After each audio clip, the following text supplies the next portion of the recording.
Genesis chapter 1. In the beginning, God created the heaven and the earth. And the earth was without form and void, and darkness was upon the face of the deep. And the Spirit of God moved upon the face of the waters. And God said, "Let there be light." And there was light. And God saw the light, that it was good, and God divided the light from the darkness. And God called the light day, and the darkness he called night. And the evening and the morning were the first day. And God said, "Let there be a firmament in the midst of the waters, and let it divide the waters from the waters." And God made the firmament, and divided the waters which were under the firmament from the waters which were above the firmament. And it was so. And God called the firmament heaven. And the evening and the morning were the second day. And God said, "Let the waters under the heaven be gathered together unto one place, and let the dry land appear." And it was so. And God called the dry land earth, and the gathering together of the waters called he seas. And God saw that it was good. And God said, "Let the earth bring forth grass, the herb yielding seed, and the fruit tree yielding fruit after his kind, whose seed is in itself upon the earth." And it was so. And the earth brought forth grass, and herb yielding seed after his kind, and the tree yielding fruit, whose seed was in itself after his kind. And God saw that it was good. And the evening and the morning were the third day.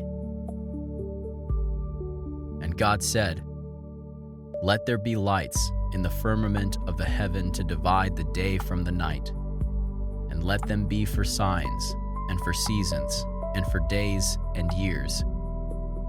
And let them be for lights in the firmament of the heaven to give light upon the earth." And it was so. And God made two great lights, the greater light to rule the day, and the lesser light to rule the night. He made the stars also. And God set them in the firmament of the heaven to give light upon the earth, and to rule over the day and over the night, and to divide the light from the darkness. And God saw that it was good. And the evening and the morning were the fourth day. And God said, "Let the waters bring forth abundantly the moving creature that hath life, and fowl that may fly above the earth in the open firmament of heaven." And God created great whales, and every living creature that moveth, which the waters brought forth abundantly after their kind, and every winged fowl after his kind. And God saw that it was good. And God blessed them, saying, "Be fruitful and multiply, and fill the waters in the seas, and let fowl multiply in the earth." And the evening and the morning were the fifth day. And God said, "Let the earth bring forth the living creature after his kind, cattle and creeping thing, and beast of the earth after his kind." And it was so. And God made the beast of the earth after his kind, and cattle after their kind, and everything that creepeth upon the earth after his kind. And God saw that it was good. And God said, "Let us make man in our image, after our likeness, and let them have dominion over the fish of the sea, and over the fowl of the air, and over the cattle, and over all the earth, and over every creeping thing that creepeth upon the earth." So God created man in his own image. In the image of God created he him, male and female created he them. And God blessed them, And God said unto them, Be fruitful and multiply, and replenish the earth and subdue it, and have dominion over the fish of the sea, and over the fowl of the air, and over every living thing that moveth upon the earth. And God said, Behold, I have given you every herb bearing seed, which is upon the face of all the earth, and every tree, in the which is the fruit of a tree yielding seed. To you it shall be for meat. And to every beast of the earth, and to every fowl of the air, and to everything that creepeth upon the earth, wherein there is life, I have given every green herb for meat. And it was so. And God saw everything that he had made, and, behold, it was very good. And the evening and the morning were the sixth day. Genesis chapter 2. Thus the heavens and the earth were finished, and all the host of them. And on the seventh day God ended his work which he had made, and he rested on the seventh day from all his work which he had made. And God blessed the seventh day, and sanctified it, because that in it he had rested from all his work which God created and made. These are the generations of the heavens and of the earth when they were created. In the day that the Lord God made the earth and the heavens, and every plant of the field, before it was in the earth, and every herb of the field before it grew. For the Lord God had not caused it to rain upon the earth, and there was not a man to till the ground. But there went up a mist from the earth, and watered the whole face of the ground. And the Lord God formed man of the dust of the ground, and breathed into his nostrils the breath of life, and man became a living soul. And the Lord God planted a garden eastward in Eden, and there he put the man whom he had formed. And out of the ground made the Lord God to grow every tree that is pleasant to the sight, and good for food. The tree of life also in the midst of the garden, and the tree of knowledge of good and evil. And a river went out of Eden to water the garden, and from thence it was parted, and became into four heads. The name of the first is Pison. That is it which compasseth the whole land of Havilah, where there is gold, and the gold of that land is good. There is bdellium and the onyx stone. And the name of the second river is Gihon. The same is it that compasseth the whole land of Ethiopia.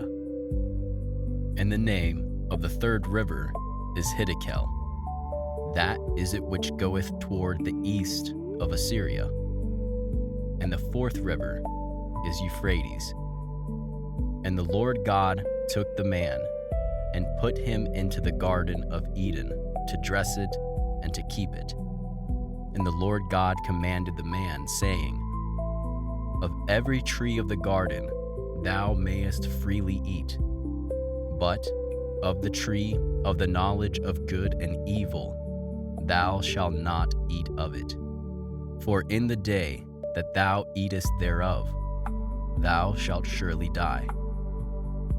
And the Lord God said, It is not good that the man should be alone.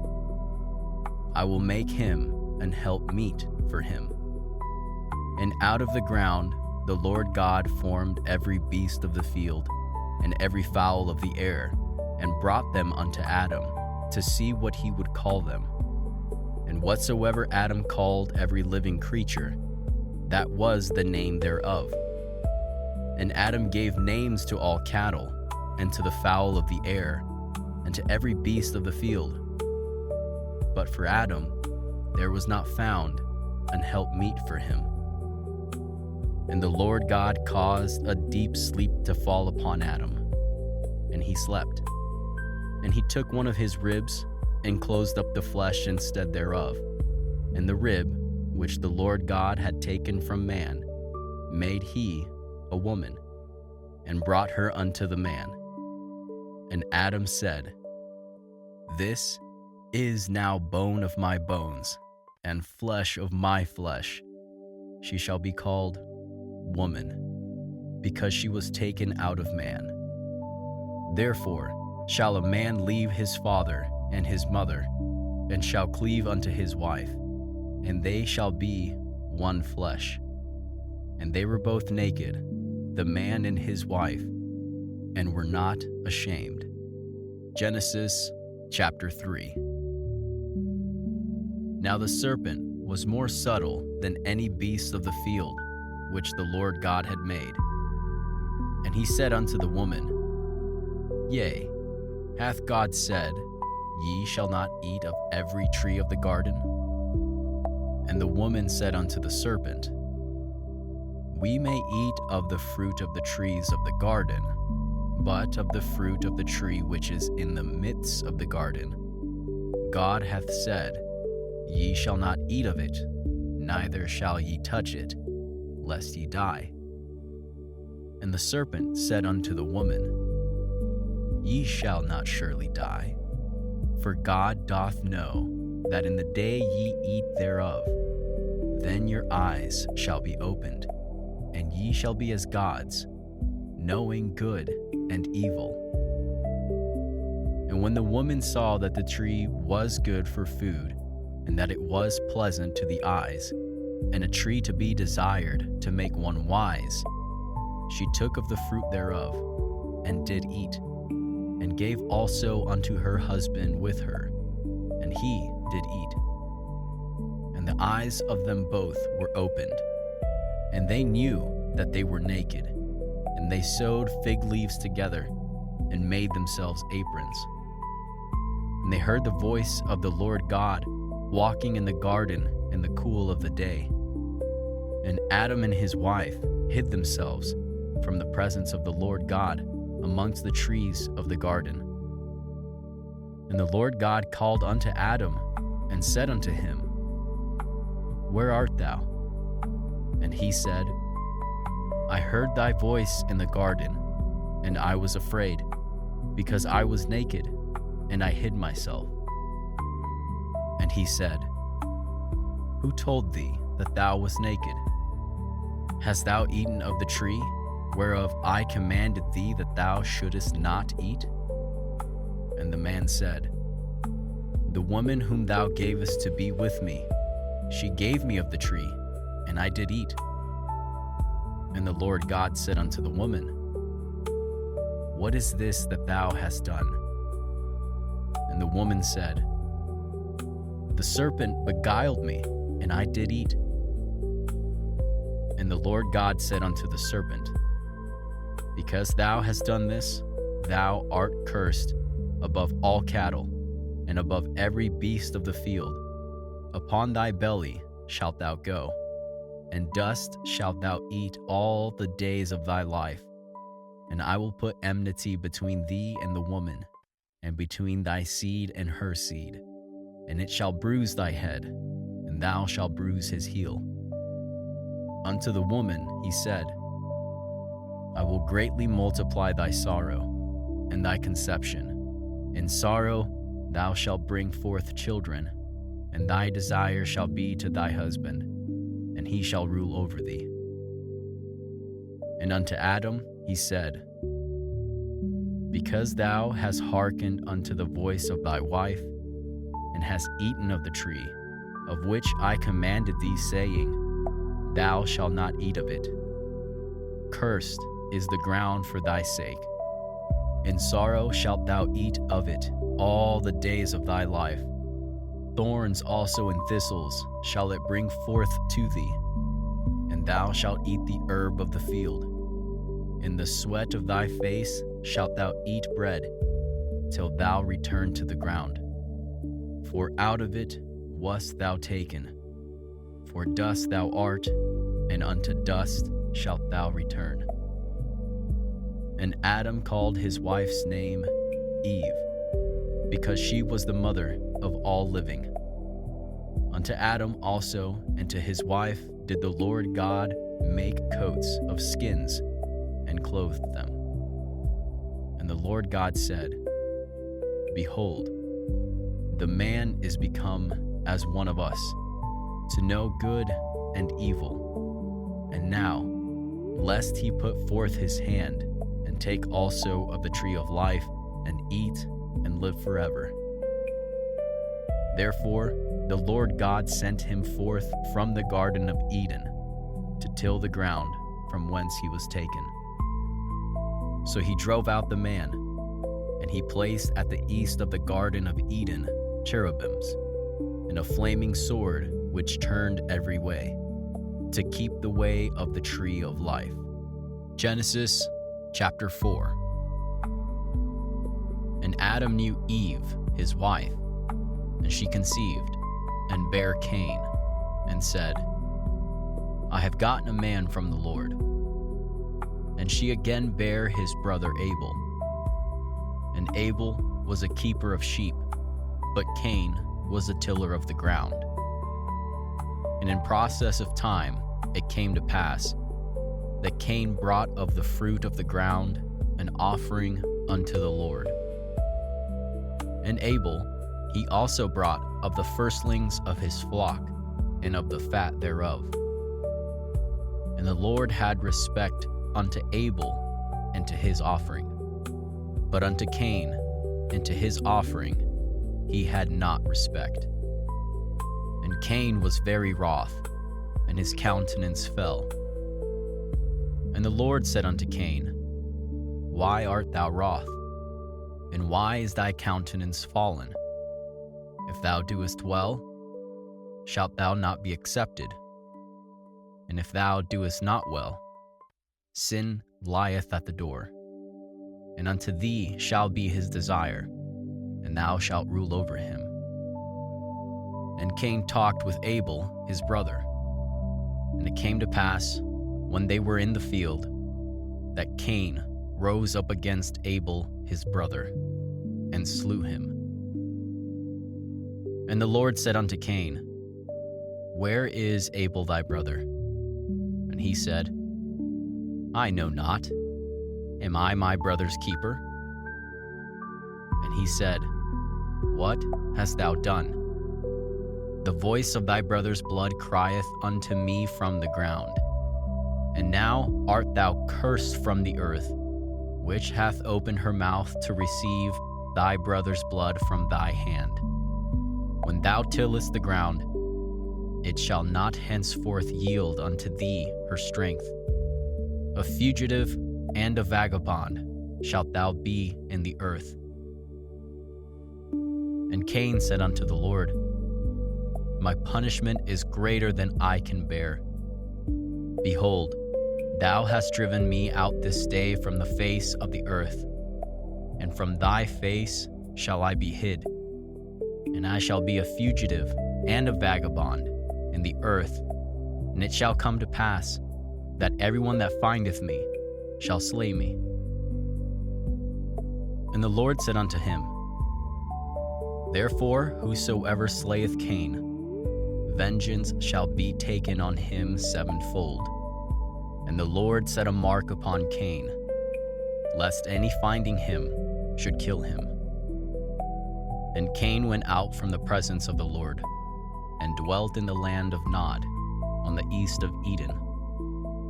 And Cain knew his wife, and she conceived, and bare Enoch. And he builded a city, and called the name of the city after the name of his son, Enoch. And unto Enoch was born Irad, and Irad begat Mehujael, and Mehujael begat Methusael, and Methusael begat Lamech. And Lamech took unto him 2 wives. The name of the one was Ada, and the name of the other Zillah. And Ada bare Jabal. He was the father of such as dwell in tents, and of such as have cattle.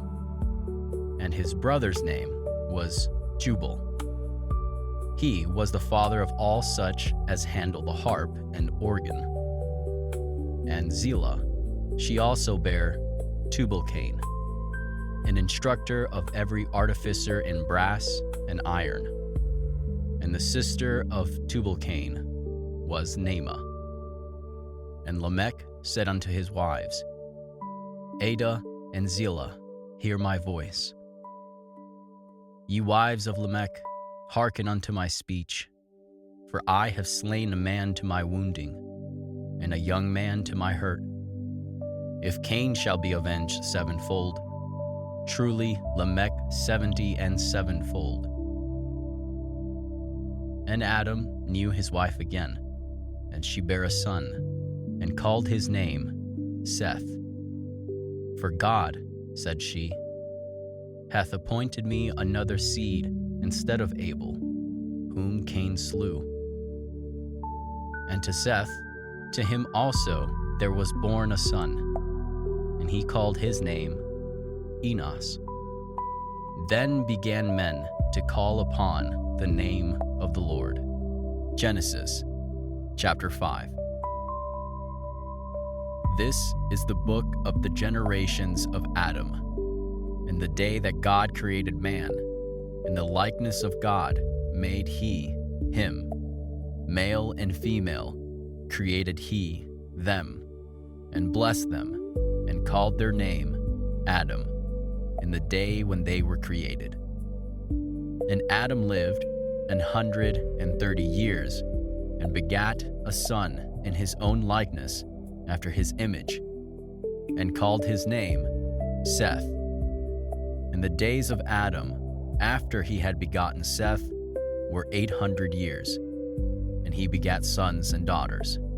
And all the days that Adam lived were 930 years, and he died. And Seth lived 105 years, and begat Enos.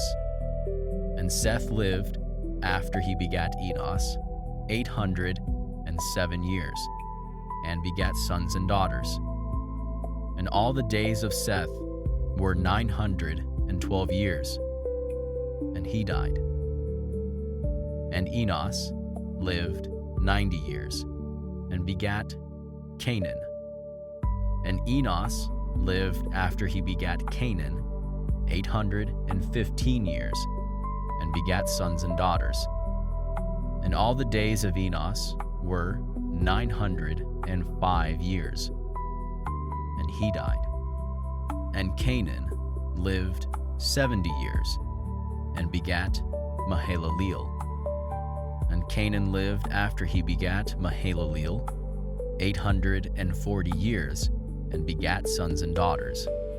And all the days of Canaan were 910 years, and he died. And Mahalaleel lived 65 years, and begat Jared. And Mahalaleel lived, after he begat Jared, 830 years, and begat sons and daughters. And all the days of Mahalaleel were 895 years, and he died. And Jared lived 162 years, and he begat Enoch. And Jared lived, after he begat Enoch, 800 years, and begat sons and daughters. And all the days of Jared were 962 years, and he died. And Enoch lived 65 years, and begat Methuselah.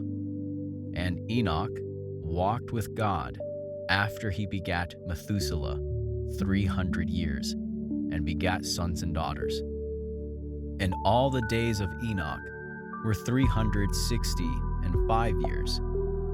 And Enoch walked with God, and he was not, for God took him.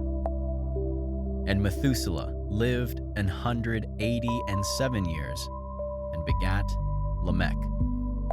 And Methuselah lived, after he begat Lamech, 782 years, and begat sons and daughters.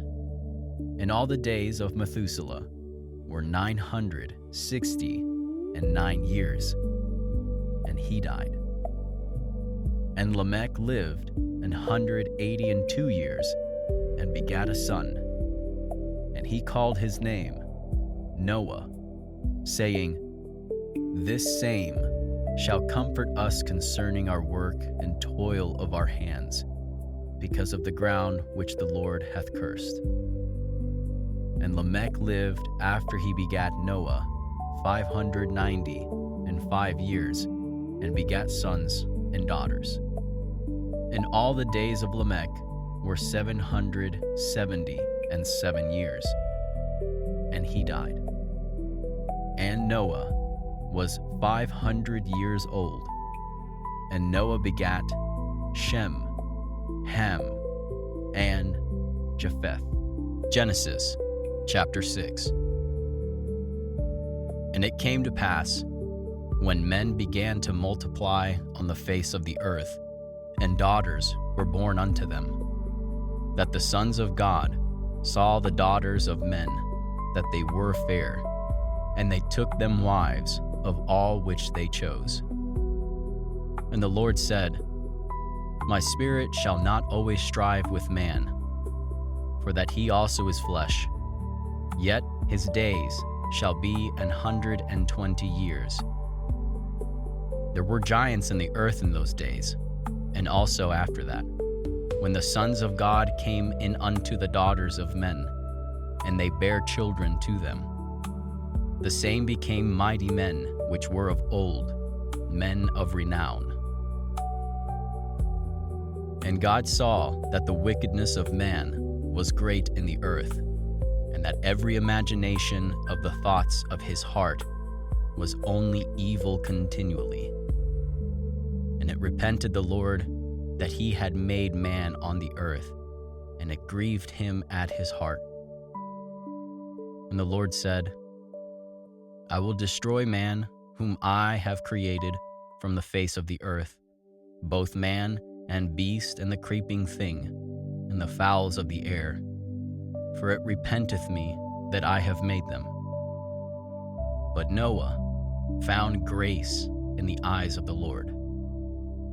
These are the generations of Noah. Noah was a just man and perfect in his generations, and Noah walked with God. And Noah begat 3 sons, Shem, Ham, and Japheth. The earth also was corrupt before God, and the earth was filled with violence. And God looked upon the earth, and, behold, it was corrupt, for all flesh had corrupted his way upon the earth. And God said unto Noah, The end of all flesh is come before me, for the earth is filled with violence through them. And behold, I will destroy them with the earth. Make thee an ark of gopher wood. Rooms shalt thou make in the ark, and shall pitch it within and without with pitch. And this is the fashion which thou shalt make it of. The length of the ark shall be 300 cubits, the breadth of it 50 cubits, and the height of it 30 cubits. A window shalt thou make to the ark, and in a cubit shalt thou finish it above. And the door of the ark shalt thou set in the side thereof. With lower, second, and third stories shalt thou make it. And behold, I, even I, do bring a flood of waters upon the earth, to destroy all flesh, wherein is the breath of life, from under heaven, and everything that is in the earth shall die. But with thee will I establish my covenant, and thou shalt come into the ark, thou, and thy sons, and thy wife, and thy sons' wives with thee.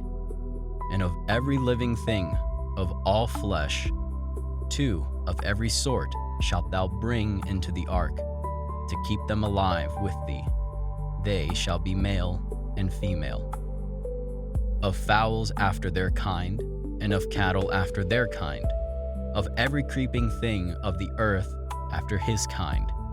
2 of every sort shall come unto thee, to keep them alive. And take thou unto thee of all food that is eaten, and thou shalt gather it to thee, and it shall be food for thee and for them.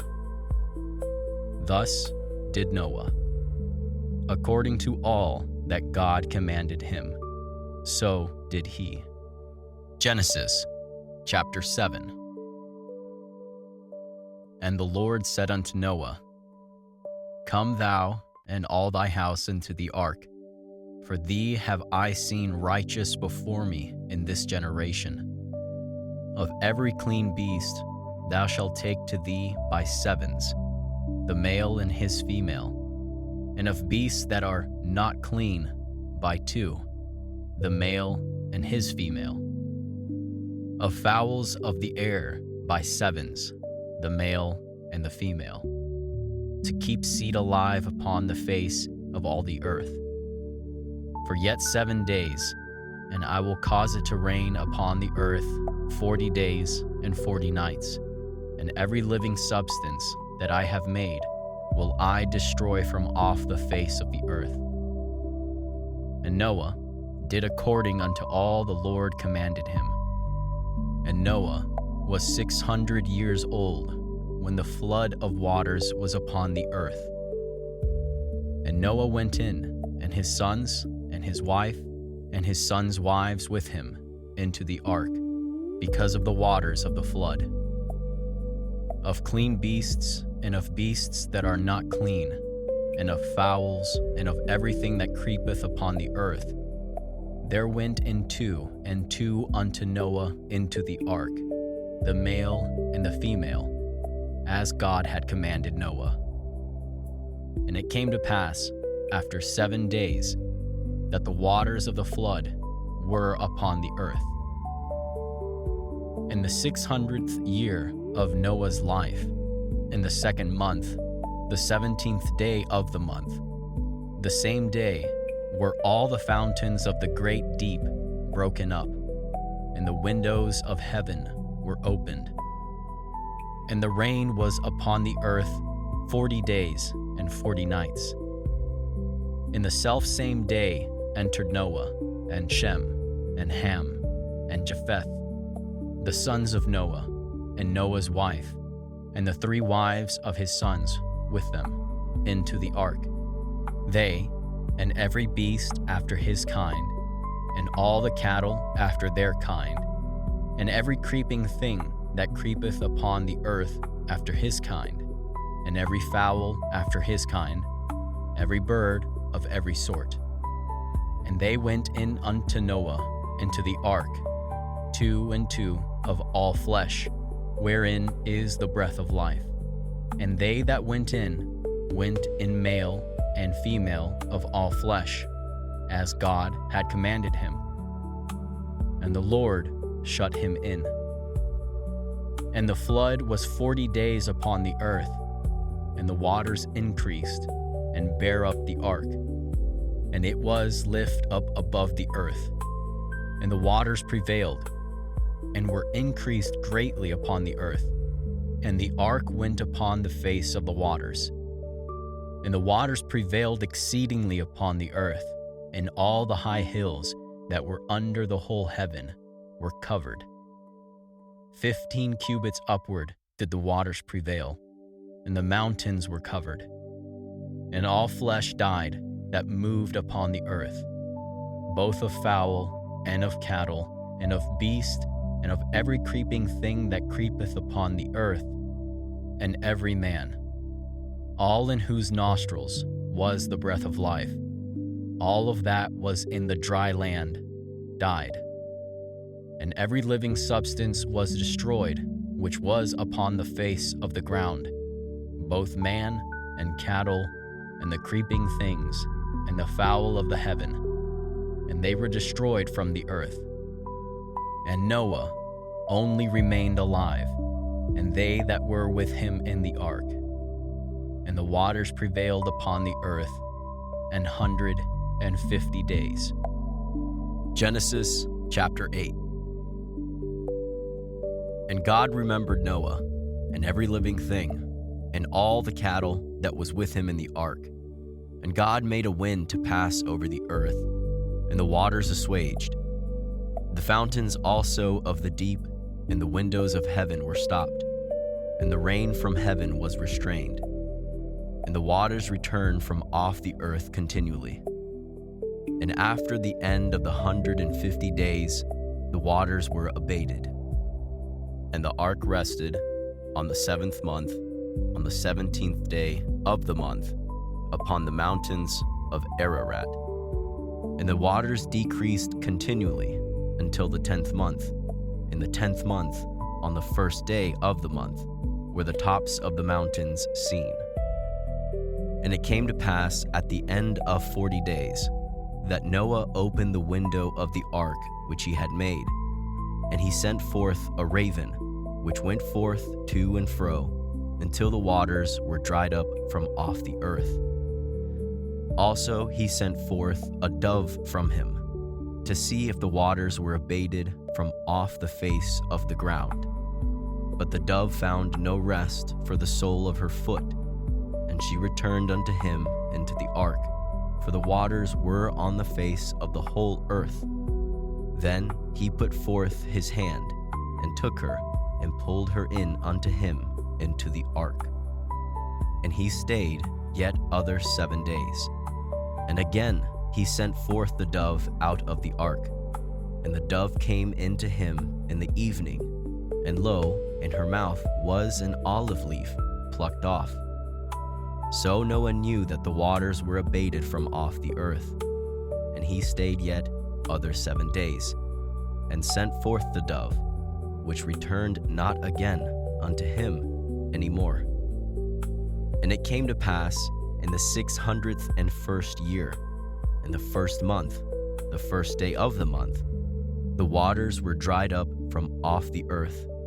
And Noah removed the covering of the ark, and looked, and behold, the face of the ground was dry. And in the 2nd month, on the 27th day of the month, was the earth dried. And God spake unto Noah, saying, Go forth of the ark, thou, and thy wife, and thy sons' wives with thee. Bring forth with thee every living thing that is with thee, of all flesh, both of fowl, and of cattle, and of every creeping thing that creepeth upon the earth, that they may breed abundantly in the earth, and be fruitful, and multiply upon the earth.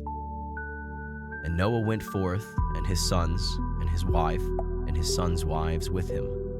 Every beast, every creeping thing, and every fowl, and whatsoever creepeth upon the earth, after their kinds, went forth out of the ark. And Noah builded an altar unto the Lord, and took of every clean beast, and of every clean fowl, and offered burnt offerings on the altar. And the Lord smelled a sweet savor. And the Lord said in his heart, I will not again curse the ground any more for man's sake. For the imagination of man's heart is evil from his youth. Neither will I again smite any more everything living, as I have done. While the earth remaineth, seed time and harvest, and cold and heat, and summer and winter, and day and night shall not cease. Genesis chapter 9. And God blessed Noah and his sons, and said unto them, Be fruitful and multiply, and replenish the earth. And the fear of you and the dread of you shall be upon every beast of the earth, and upon every fowl of the air, upon all that moveth upon the earth, and upon all the fishes of the sea. Into your hand are they delivered. Every moving thing that liveth shall be meat for you, even as the green herb have I given you all things. But flesh with the life thereof, which is the blood thereof, shall ye not eat. and surely your blood of your lives will I require. At the hand of every beast will I require it, and at the hand of man, at the hand of every man's brother, will I require the life of man. Whoso sheddeth man's blood, by man shall his blood be shed. For in the image of God made he man. And you, be ye fruitful and multiply. Bring forth abundantly in the earth, and multiply therein. And God spake unto Noah, and to his sons with him, saying, And I, behold, I establish my covenant with you, and with your seed after you, and with every living creature that is with you, of the fowl, of the cattle, and of every beast of the earth with you, from all that go out of the ark to every beast of the earth. And I will establish my covenant with you. Neither shall all flesh be cut off any more by the waters of a flood, neither shall there any more be a flood to destroy the earth. And God said, This is the token of the covenant which I make between me and you and every living creature that is with you for perpetual generations. I do set my bow in the cloud, and it shall be for a token of a covenant between me and the earth. And it shall come to pass, when I bring a cloud over the earth, that the bow shall be seen in the cloud. And I will remember my covenant, which is between me and you and every living creature of all flesh, and the waters shall no more become a flood to destroy all flesh. And the bow shall be in the cloud, and I will look upon it, that I may remember the everlasting covenant between God and every living creature of all flesh that is upon the earth. And God said unto Noah, This is the token of the covenant which I have established between me and all flesh that is upon the earth. And the sons of Noah that went forth of the ark were Shem, and Ham, and Japheth. And Ham is the father of Canaan. These are the three sons of Noah, and of them was the whole earth overspread. And Noah began to be an husbandman, and he planted a vineyard. And he drank of the wine, and was drunken, and he was uncovered in his tent. And Ham, the father of Canaan, saw the nakedness of his father, and told his two brethren without. And Shem and Japheth took a garment, and laid it upon both their shoulders, and went backward, and covered the nakedness of their father. And their faces were backward, and they saw not their father's nakedness. And Noah awoke from his wine, and knew what his younger son had done unto him. And he said, Cursed be Canaan, a servant of servants shall he be unto his brethren. And he said, Blessed be the Lord God of Shem, and Canaan shall be his servant. God shall enlarge Japheth, and he shall dwell in the tents of Shem, and Canaan shall be his servant. And Noah lived after the flood 350 years, and all the days of Noah were 950 years, and he died. Genesis chapter 10. Now these are the generations of the sons of Noah, Shem, Ham, and Japheth. And unto them were sons born after the flood. The sons of Japheth, Gomer, and Magog, and Madai, and Javan, and Tubal, and Meshech, and Tyrus. And the sons of Gomer, Ashkenaz, and Riphath, and Togarmah. And the sons of Javan, Elisha, and Tarshish, Kittim, and Dodanim. By these were the isles of the Gentiles divided in their lands, every one after his tongue, after their families, in their nations. And the sons of Ham, Cush, and Mizraim, and Phut, and Canaan. And the sons of Cush, Seba, and Havilah, and Sabta, and Raamah, and Sabtika. And the sons of Raamah, Sheba, and Dedan. And Cush begat Nimrod. He began to be a mighty one in the earth. He was a mighty hunter before the Lord, wherefore it is said, even as Nimrod, the mighty hunter before the Lord. And the beginning of his kingdom was Babel, and Erech, and Akkad, and Calneh, in the land of Shinar. Out of that land went forth Ashur, and builded Nineveh, and the city Rehoboth, and Calah, and reasoned between Nineveh and Calah, the same is a great city. And Mizraim begat Ludum, and Anamim, and Lehabim, and Nephtahim, and Pathrasim, and Casluhim, out of whom came Philistim, and Caphtorim. And Canaan begat Sidon, his firstborn, and Heth, and the Jebusite, and the Amorite, and the Girgashite, and the Hivite, and the Archite, and the Sinite, and the Arvadite, and the Zemarite, and the Hamathite. And afterward were the families of the Canaanites spread abroad.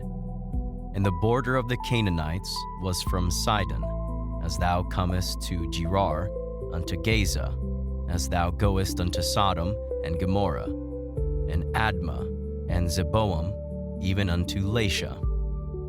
These are the sons of Ham, after their families, after their tongues, in their countries, and in their nations. Unto Shem also, the father of all the children of Eber, the brother of Japheth the elder, even to him were children born. The children of Shem, Elam, and Asher, and Arphaxad, and Lud, and Aram. And the children of Aram, Uz, and Hul, and Gether, and Mash.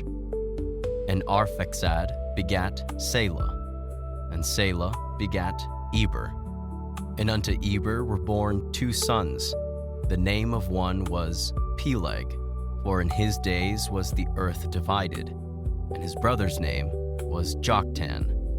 And Joktan begat Almodad, and Sheleph, and Hazar-Maveth, and Jerah, and Hadoram, and Uzal, and Diklah, and Obal, and Abimael, and Sheba, and Ophir, and Havilah, and Jobab.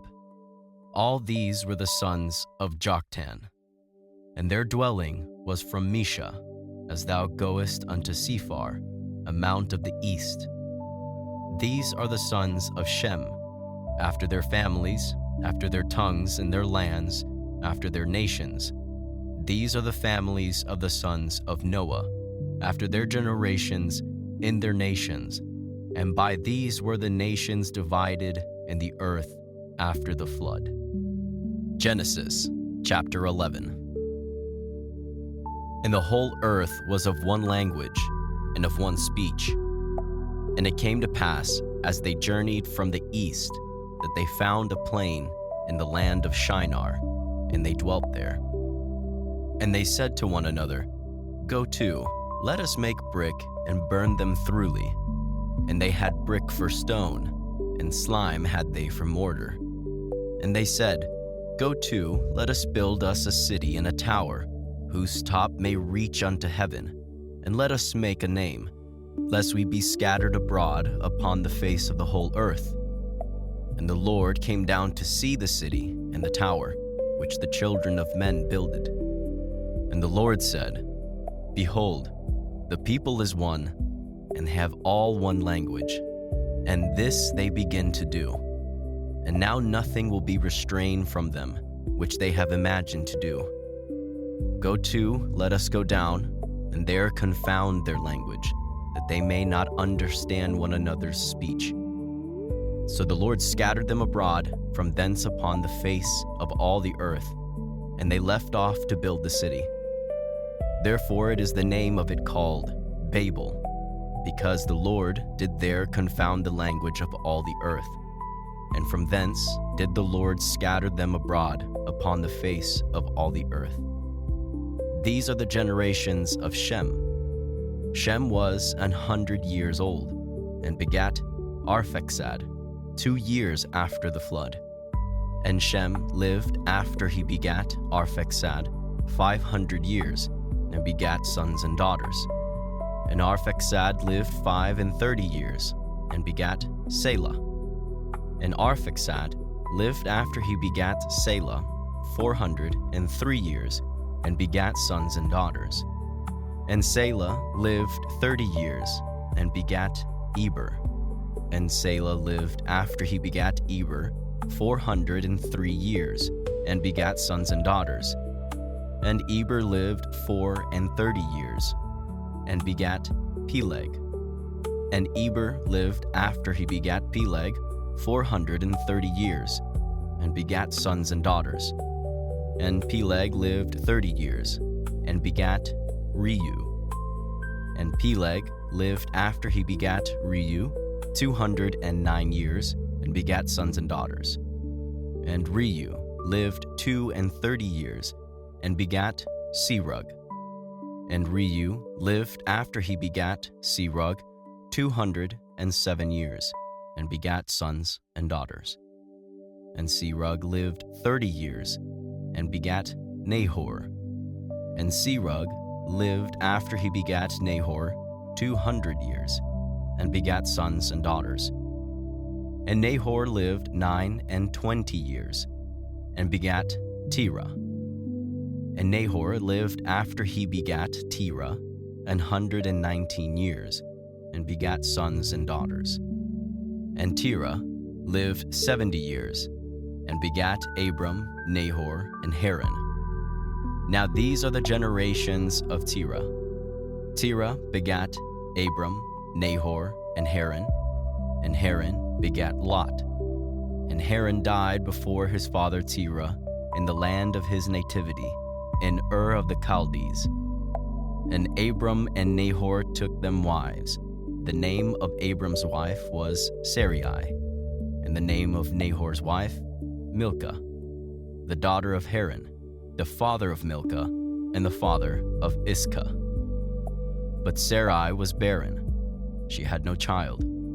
And Terah took Abram his son, and Lot the son of Haran his son's son, and Sarai his daughter-in-law, his son Abram's wife, and they went forth with them from Ur of the Chaldees to go into the land of Canaan. And they came unto Haran, and dwelt there. And the days of Terah were 205 years, and Terah died in Haran. Genesis chapter 12. Now the Lord had said unto Abram, Get thee out of thy country, and from thy kindred, and from thy father's house, unto a land that I will show thee. And I will make of thee a great generation, and I will bless thee, and make thy name great, and thou shalt be a blessing. And I will bless them that bless thee, and curse him that curseth thee. And in thee shall all families of the earth be blessed. So Abram departed, as the Lord had spoken unto him, and Lot went with him. And Abram was 75 years old when he departed out of Haran. And Abram took Sarai, his wife, and Lot his brother's son, and all their substance that they had gathered, and the souls that they had gotten in Haran, and they went forth to go into the land of Canaan. And into the land of Canaan they came. And Abram passed through the land unto the place of Sichem, unto the plain of Moreh. And the Canaanite was then in the land. And the Lord appeared unto Abram, and said, Unto thy seed will I give this land.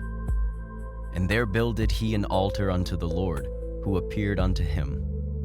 And he removed from thence unto a mountain on the east of Bethel, and pitched his tent, having Bethel on the west, and Hai on the east. And there he builded an altar unto the Lord, and called upon the name of the Lord. And Abram journeyed, going on still toward the south. And there was a famine in the land. And Abram went down into Egypt to sojourn there, for the famine was grievous in the land.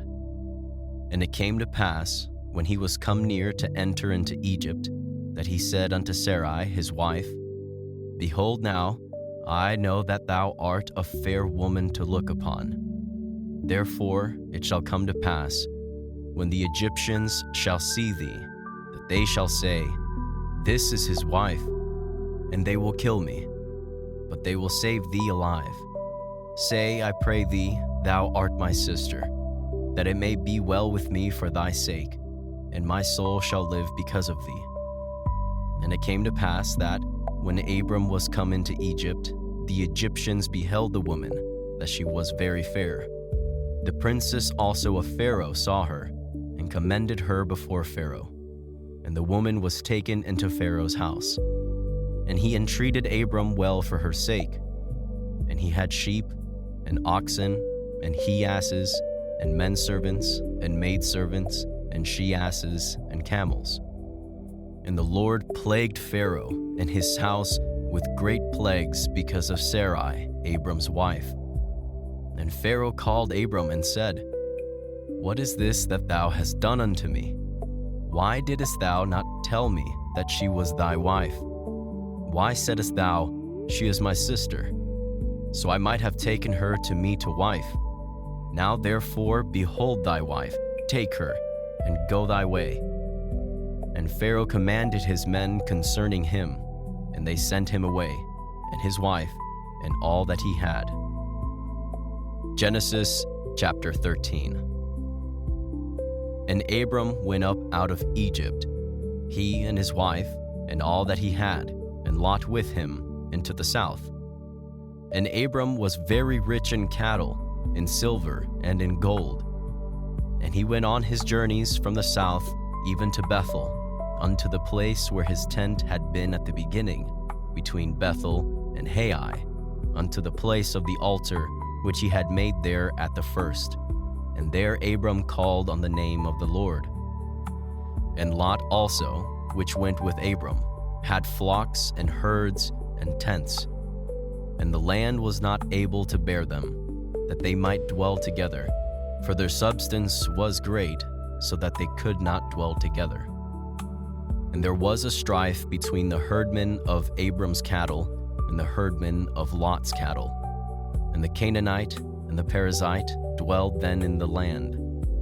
And Abram said unto Lot, Let there be no strife, I pray thee, between me and thee, and between my herdmen and thy herdmen, for we be brethren. Is not the whole land before thee? Separate thyself, I pray thee, from me. If thou wilt take the left hand, then I will go to the right. Or if thou depart to the right hand, then I will go to the left.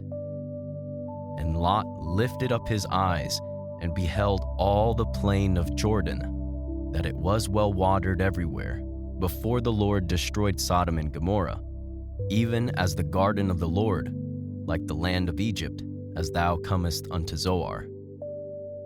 Then Lot chose him all the plain of Jordan, and Lot journeyed east, and they separated themselves the one from the other.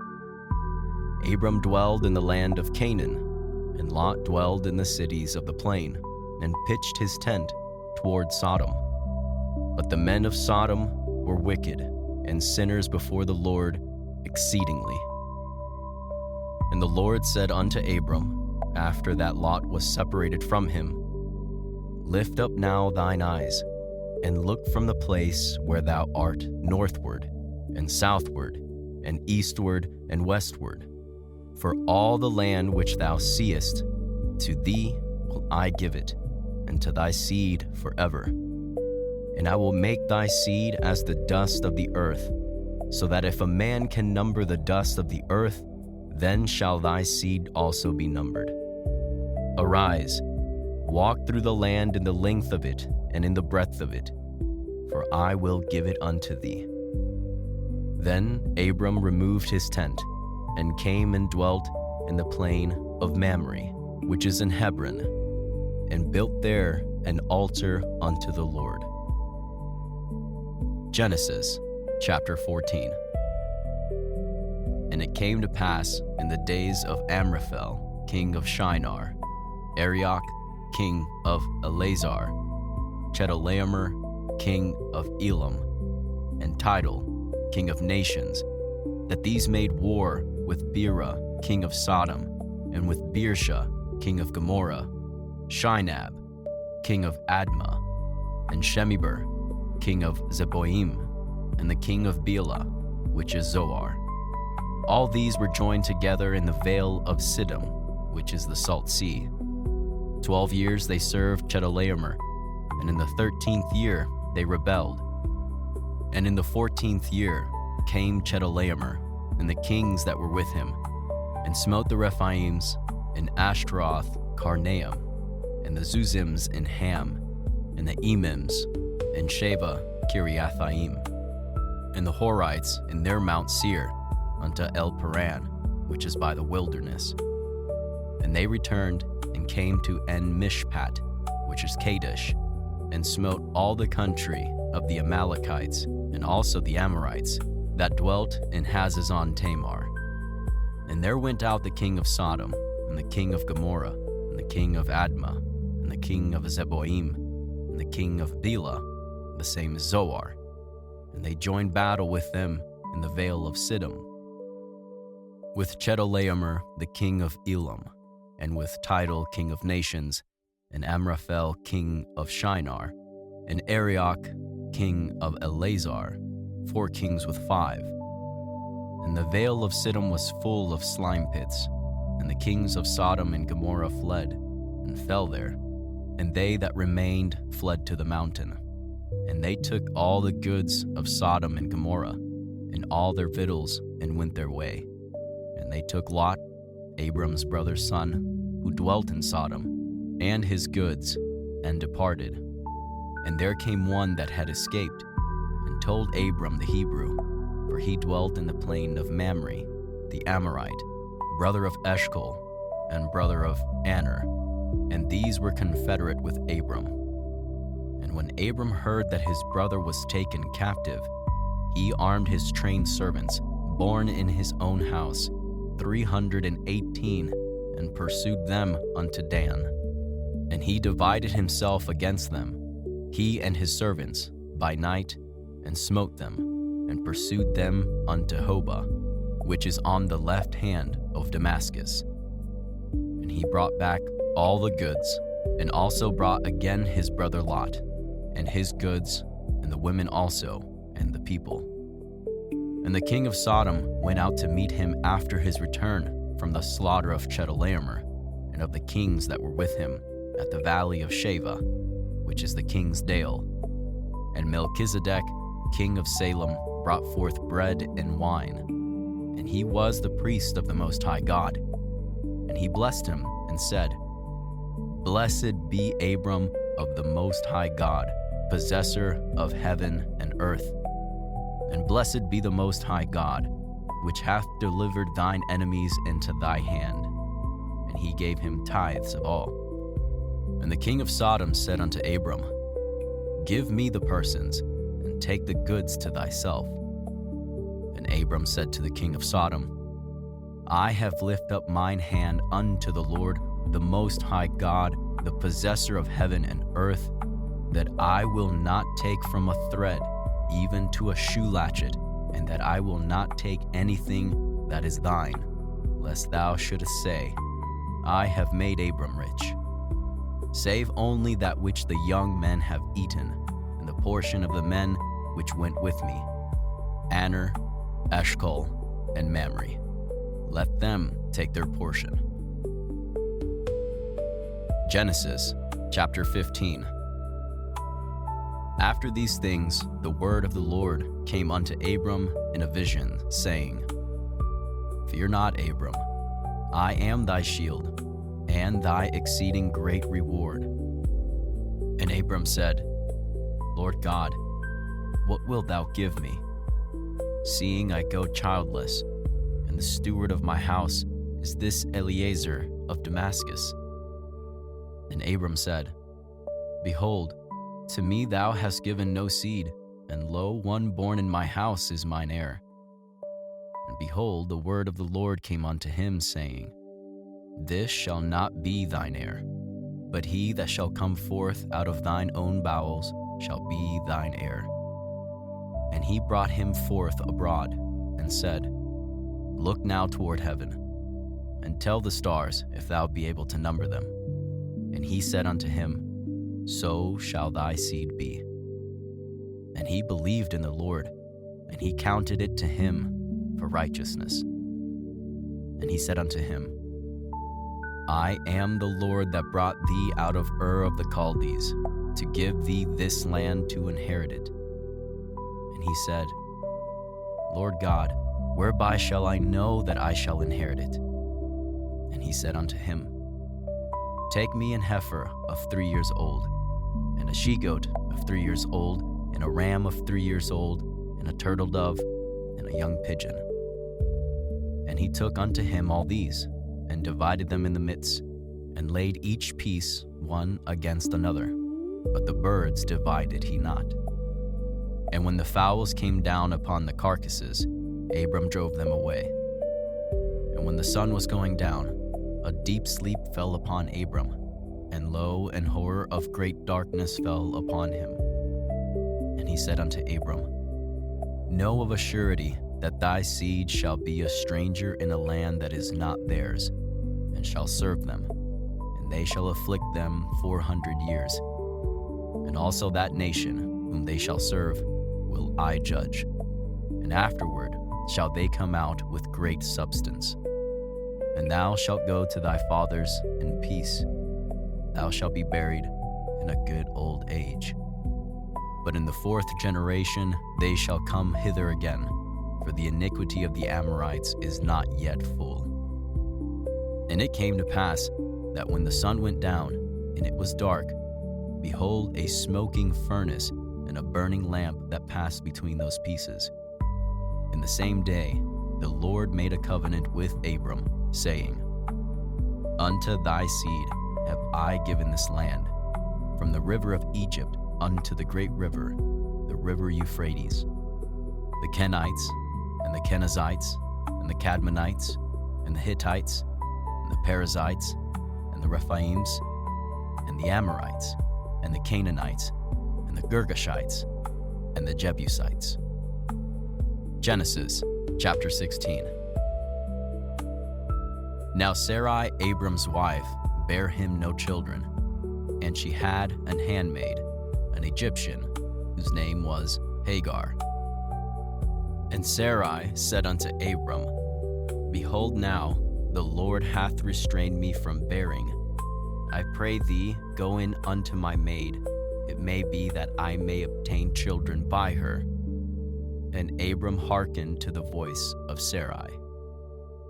And Sarai, Abram's wife, took Hagar, her maid the Egyptian, after Abram had dwelt 10 years in the land of Canaan, and gave her to her husband Abram to be his wife. And he went in unto Hagar, and she conceived. And when she saw that she had conceived, her mistress was despised in her eyes. And Sarai said unto Abram, May wrong be upon thee. I have given my maid unto thy bosom. And when she saw that she had conceived, I was despised in her eyes. The Lord judge between me and thee. But Abram said unto Sarai, Behold, thy maid is in thy hand. Do to her as it pleaseth thee. And when Sarai dealt hardly with her, she fled from her face. And the angel of the Lord found her by a fountain of water in the wilderness, by the fountain in the way to Shur. And he said, Hagar, Sarai's maid, whence camest thou? And whither wilt thou go? And she said, I flee from the face of my mistress Sarai. And the angel of the Lord said unto her, Return to thy mistress, and submit thyself under her hands. And the angel of the Lord said unto her, I will multiply thy seed exceedingly, that it shall not be numbered for multitude. And the angel of the Lord said unto her, Behold, thou art with child, and shalt bear a son, and shalt call his name Ishmael, because the Lord hath heard thy affliction. And he will be a wild man. His hand will be against every man, and every man's hand against him, and he shall dwell in the presence of all his brethren. And she called the name of the Lord that spake unto her, Thou God seest me. For she said, Have I also here looked after him that seeth me? Wherefore the well was called Beer Lahai Roi. Behold, it is between Kadesh and Bered. And Hagar bare Abram a son, and Abram called his son's name, which Hagar bare, Ishmael. And Abram was 86 years old when Hagar bare Ishmael to Abram. Genesis chapter 18. And the Lord appeared unto him in the plains of Mamre, and he sat in the tent door in the heat of the day. And he lifted up his eyes and looked, and lo, 3 men stood by him. And when he saw them, he ran to meet them from the tent door, and bowed himself toward the ground, and said, My Lord, if now I have found favor in thy sight, pass not away, I pray thee, from thy servant. Let a little water, I pray you, be fetched, and wash your feet, and rest yourselves under the tree. And I will fetch a morsel of bread, and comfort ye your hearts. After that ye shall pass on, for therefore are ye come to your servant. And they said, So do as thou hast said. And Abraham hastened into the tent unto Sarah, and said, Make ready quickly 3 measures of fine meal, knead it, and make cakes upon the hearth. And Abraham ran unto the herd, and fetched a calf tender and good, and gave it unto a young man, and he hasted to dress it. And he took butter and milk and the calf which he had dressed, and set it before the men. And he stood by them under the tree, and they did eat. And they said unto him, Where is Sarah thy wife? And he said, Behold, in the tent. And he said, I will certainly return unto thee according to the time of life. And lo, Sarah thy wife shall have a son. And Sarah heard it in the tent door, which was behind him. Now Abraham and Sarah were old and well stricken in age, and it ceased to be with Sarah after the manner of women. Therefore Sarah laughed within herself, saying, After I am waxed old shall I have pleasure, my Lord being old also. And the Lord said unto Abraham, Wherefore did Sarah laugh, saying, Shall I of a surety bear a child, which am old? Is anything too hard for the Lord? At the time appointed I will return unto thee, according to the time of life, and Sarah shall have a son. Then Sarah denied, saying, I laughed not, for she was afraid. And he said, Nay, but thou didst laugh. And the men rose up from thence, and looked toward Sodom, and Abraham went with them to bring them on the way. And the Lord said, Shall I hide from Abraham that thing which I do, seeing that Abraham shall surely become a great and mighty nation, and all the nations of the earth shall be blessed in him? For I know him, that he will command his children and his household after him, and they shall keep the way of the Lord, to do justice and judgment, that the Lord may bring upon Abraham that which he hath spoken of him. And the Lord said, Because the cry of Sodom and Gomorrah is great, and because their sin is very grievous, I will go down now and see whether they have done altogether according to the cry of it, which is come unto me, and if not, I will know. And the men turned their faces from thence, and went toward Sodom. But Abraham stood yet before the Lord. And Abraham drew near and said, Wilt thou also destroy the righteous with the wicked? Peradventure there be 50 righteous within the city. Wilt thou also destroy and not spare the place for the 50 righteous that are therein? that be far from thee to do after this manner, to slay the righteous with the wicked, and that the righteous should be as the wicked, that be far from thee. Shall not the judge of all the earth do right? And the Lord said, If I find in Sodom 50 righteous within the city, then I will spare all the place for their sakes. And Abraham answered and said, Behold now, I have taken upon me to speak unto the Lord, which am but dust and ashes. Peradventure there shall lack 5 of the 50 righteous. Wilt thou destroy all the city for lack of 5? And he said, If I find there 45, I will not destroy it. And he spake unto him yet again, and said, Peradventure there shall be 40 found there. And he said, I will not do it for 40's sake. And he said unto him, O let not the Lord be angry, and I will speak. Peradventure there shall 30 be found there. And he said, I will not do it, if I find 30 there.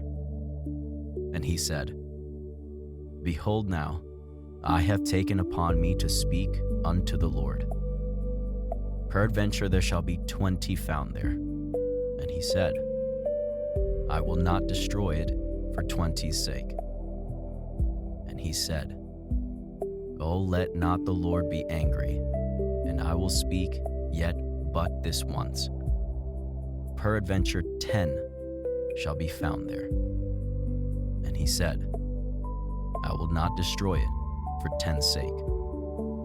And the Lord went his way, as soon as he had left communing with Abraham, and Abraham returned unto his place. Genesis chapter 19. And there came 2 angels to Sodom at even, and Lot sat in the gate of Sodom. And Lot, seeing them, rose up to meet them, and he bowed himself with his face toward the ground. And he said, Behold now, my lords, turn in, I pray you, into your servant's house, and tarry all night, and wash your feet, and ye shall rise up early, and go on your ways. And they said, Nay, but we will abide in the street all night. And he pressed upon them greatly, and they turned in unto him, and entered into his house, and he made them a feast, and did bake unleavened bread, and they did eat. But before they lay down, the men of the city, even the men of Sodom, compassed the house round, both old and young, all the people from every quarter. And they called unto Lot, and said unto him, Where are the men which came in to thee this night? Bring them out unto us, that we may know them. And Lot went out the door unto them, and shut the door after him, and said, I pray you, brethren, do not so wickedly. Behold now, I have 2 daughters which have not known man. Let me, I pray you, bring them out unto you, and do ye to them as is good in your eyes. Only unto these men do nothing, for therefore came they under the shadow of my roof. And they said, Stand back. And they said again, This one fellow came into sojourn, and he will needs be a judge. Now we will deal worse with thee than with them. And they pressed sore upon the man, even Lot, and came near to break the door. But the men put forth their hand, and pulled Lot into the house to them, and shut to the door. And they smote the men that were at the door of the house with blindness, both small and great, so that they wearied themselves to find the door. And the men said unto Lot, Hast thou here any besides, son-in-law, and thy sons, and thy daughters, and whatsoever thou hast in the city? Bring them out of this place, for we will destroy this place, because the cry of them is waxen great before the face of the Lord, and the Lord hath sent us to destroy it. And Lot went out, and spake unto his sons-in-law, which married his daughters, and said, Up, get you out of this place, for the Lord will destroy this city." But he seemed as one that mocked unto his sons-in-law. And when the morning arose, then the angels hastened Lot, saying, "Arise, take thy wife and thy 2 daughters which are here, lest thou be consumed in the iniquity of this city." And while he lingered, the men laid hold upon his hand, and upon the hand of his wife, and upon the hand of his 2 daughters, the Lord being merciful unto him, and they brought him forth, and set him without the city. And it came to pass, when they had brought them forth abroad, that he said, "Escape for thy life, look not behind thee, neither stay thou in all the plain. Escape to the mountain, lest thou be consumed." And Lot said unto them, "Oh, not so, my lord. Behold now, thy servant hath found grace in thy sight, and thou hast magnified thy mercy, which thou hast showed unto me in saving my life. And I cannot escape to the mountain, lest some evil take me and I die. Behold now, this city is near to flee unto, and it is a little one. Oh, let me escape thither. Is it not a little one? And my soul shall live." And he said unto him, "See, I have accepted thee concerning this also, that I will not overthrow this city, for the which thou hast spoken. Haste thee, escape thither, for I cannot do anything till thou be come thither." Therefore the name of the city was called Zoar. The sun was risen upon the earth when Lot entered into Zoar. Then the Lord rained upon Sodom and upon Gomorrah brimstone and fire from the Lord out of heaven. And he overthrew those cities, and all the plain, and all the inhabitants of the cities, and that which grew upon the ground. But his wife looked back from behind him, and she became a pillar of salt.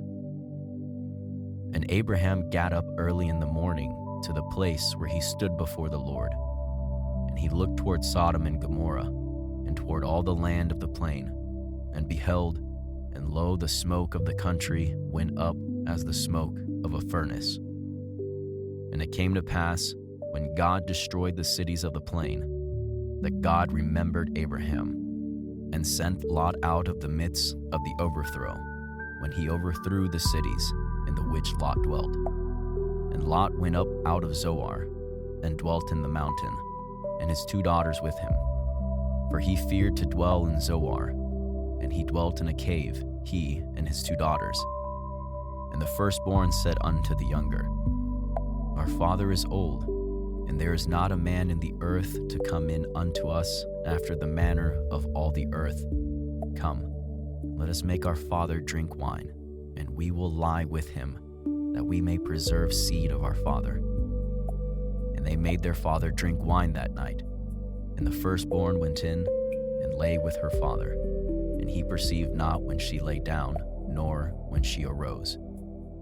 And it came to pass on the morrow, that the firstborn said unto the younger, Behold, I lay yesternight with my father. Let us make him drink wine this night also, and go thou in, and lie with him, that we may preserve seed of our father.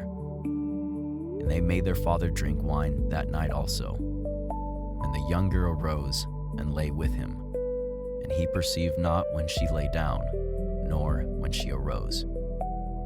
Thus were both the daughters of Lot with child by their father.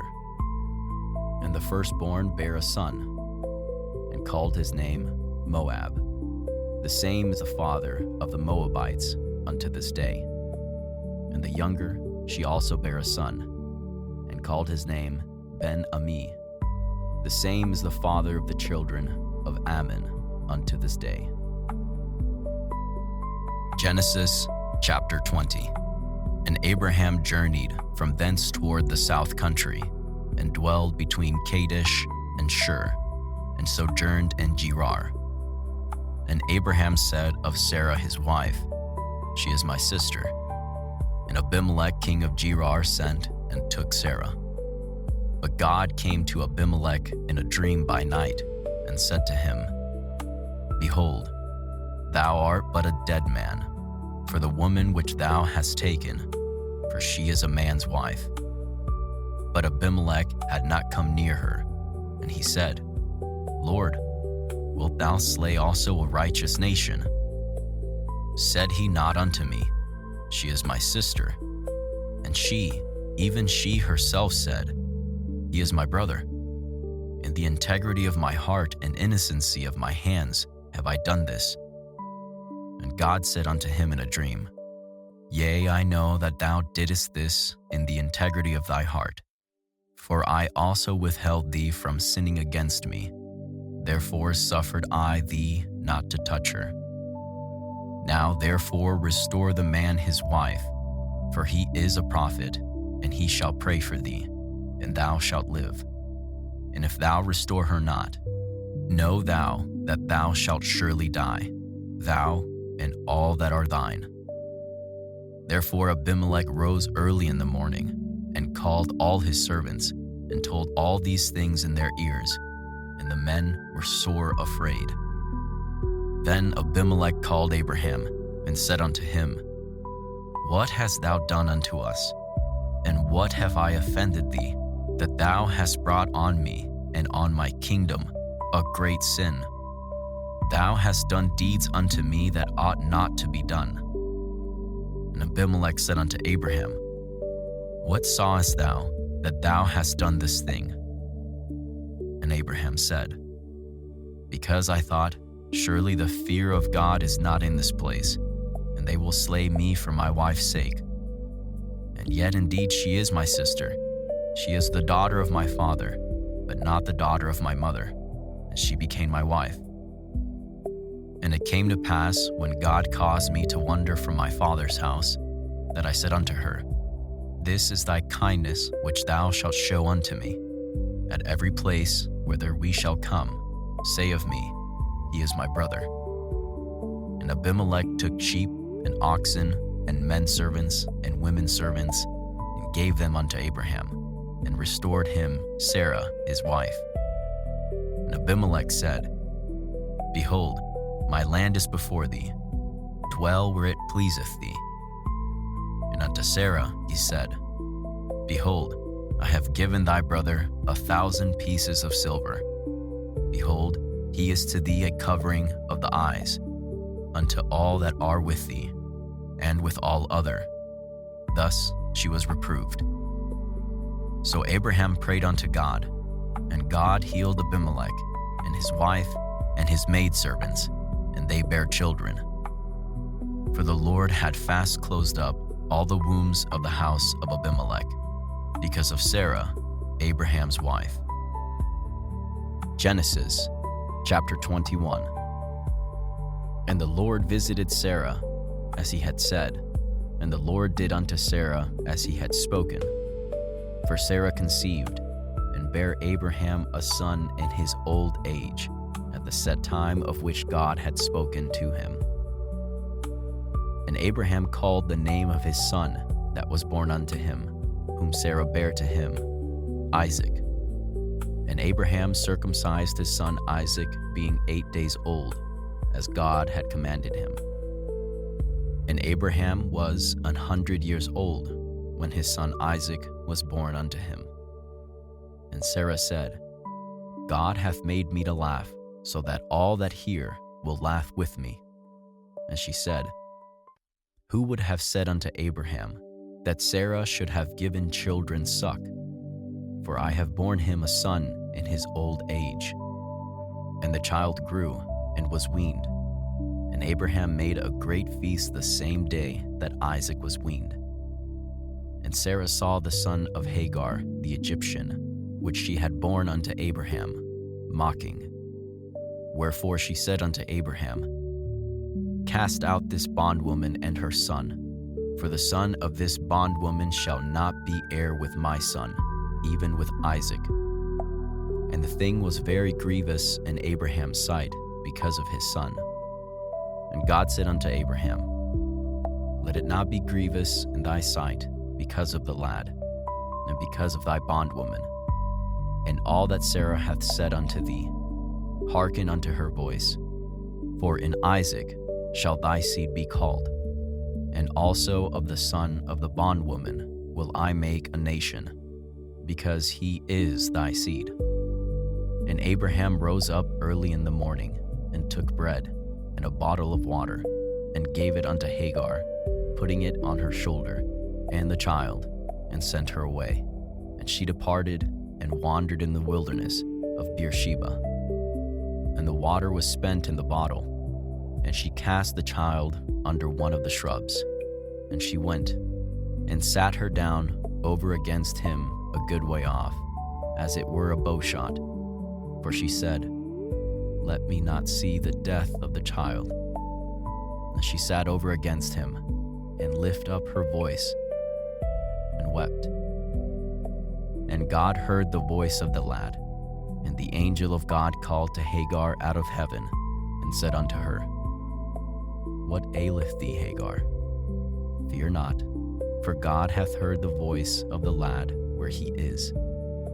Arise, lift up the lad, and hold him in thine hand, for I will make him a great nation.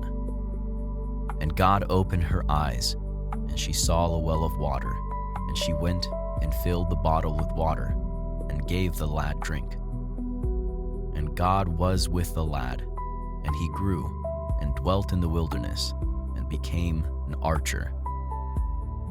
And he dwelt in the wilderness of Paran, and his mother took him a wife out of the land of Egypt. And it came to pass at that time that Abimelech and Phicol, the chief captain of his host, spake unto Abraham, saying, God is with thee in all that thou doest. Now therefore swear unto me here by God, that thou wilt not deal falsely with me, nor with my son, nor with my son's son, but according to the kindness that I have done unto thee, thou shalt do unto me, and to the land wherein thou hast sojourned. And Abraham said, I will swear. And Abraham reproved Abimelech because of a well of water, which Abimelech's servants had violently taken away. And Abimelech said, I wot not who hath done this thing, neither didst thou tell me, neither yet heard I of it, but today. And Abraham took sheep and oxen, and gave them unto Abimelech, and both of them made a covenant. And Abraham set 7 ewe lambs of the flock by themselves. And Abimelech said unto Abraham, What mean these 7 ewe lambs which thou hast set by themselves? And he said, For these 7 ewe lambs shalt thou take of my hand, that they may be a witness unto me that I have digged this well. Wherefore he called that place Beersheba, because there they sware both of them. Thus they made a covenant at Beersheba. Then Abimelech rose up, and Phicol the chief captain of his host, and they returned into the land of the Philistines. And Abraham planted a grove in Beersheba, and called there on the name of the Lord, the everlasting God. And Abraham sojourned in the Philistines' land many days. Genesis chapter 22. And it came to pass after these things, that God did tempt Abraham, and said unto him, Abraham. And he said, Behold, here I am. And he said, Take now thy son, thine only son Isaac, whom thou lovest, and get thee into the land of Moriah, and offer him there for a burnt offering upon one of the mountains which I will tell thee of. And Abraham rose up early in the morning, and saddled his ass, and took 2 of his young men with him, and Isaac his son, and clave the wood for the burnt offering, and rose up, and went unto the place of which God had told him. Then on the 3rd day Abraham lifted up his eyes, and saw the place afar off. And Abraham said unto his young men, Abide ye here with the ass, and I and the lad will go yonder and worship, and come again to you. And Abraham took the wood of the burnt offering, and laid it upon Isaac his son. And he took the fire in his hand, and a knife, and they went both of them together. And Isaac spake unto Abraham his father, and said, "My father." And he said, "Here am I, my son." And he said, "Behold, the fire and the wood, but where is the lamb for a burnt offering?" And Abraham said, "My son, God will provide himself a lamb for a burnt offering." So they went both of them together. And they came to the place which God had told him of. And Abraham built an altar there, and laid the wood in order, and bound Isaac his son, and laid him on the altar upon the wood. And Abraham stretched forth his hand, and took the knife to slay his son. And the angel of the Lord called unto him out of heaven, and said, "Abraham, Abraham." And he said, "Here am I." And he said, "Lay not thine hand upon the lad, neither do anything unto him. For now I know that thou fearest God, seeing thou hast not withheld thy son, thine only son, from me." And Abraham lifted up his eyes and looked, and behold, behind him a ram caught in a thicket by his horns. And Abraham went and took the ram, and offered him up for a burnt offering in the stead of his son. And Abraham called the name of that place Jehovah-Jireh, as it is said to this day, "In the mount of the Lord it shall be seen." And the angel of the Lord called unto Abraham out of heaven the second time, and said, "By myself have I sworn, saith the Lord, for because thou hast done this thing, and hast not withheld thy son, thine only son, that in blessing I will bless thee, and in multiplying I will multiply thy seed as the stars of the heaven, and as the sand which is upon the seashore. And thy seed shall possess the gate of his enemies. And in thy seed shall all the nations of the earth be blessed, because thou hast obeyed my voice." So Abraham returned unto his young men, and they rose up and went together to Beersheba, and Abraham dwelt at Beersheba.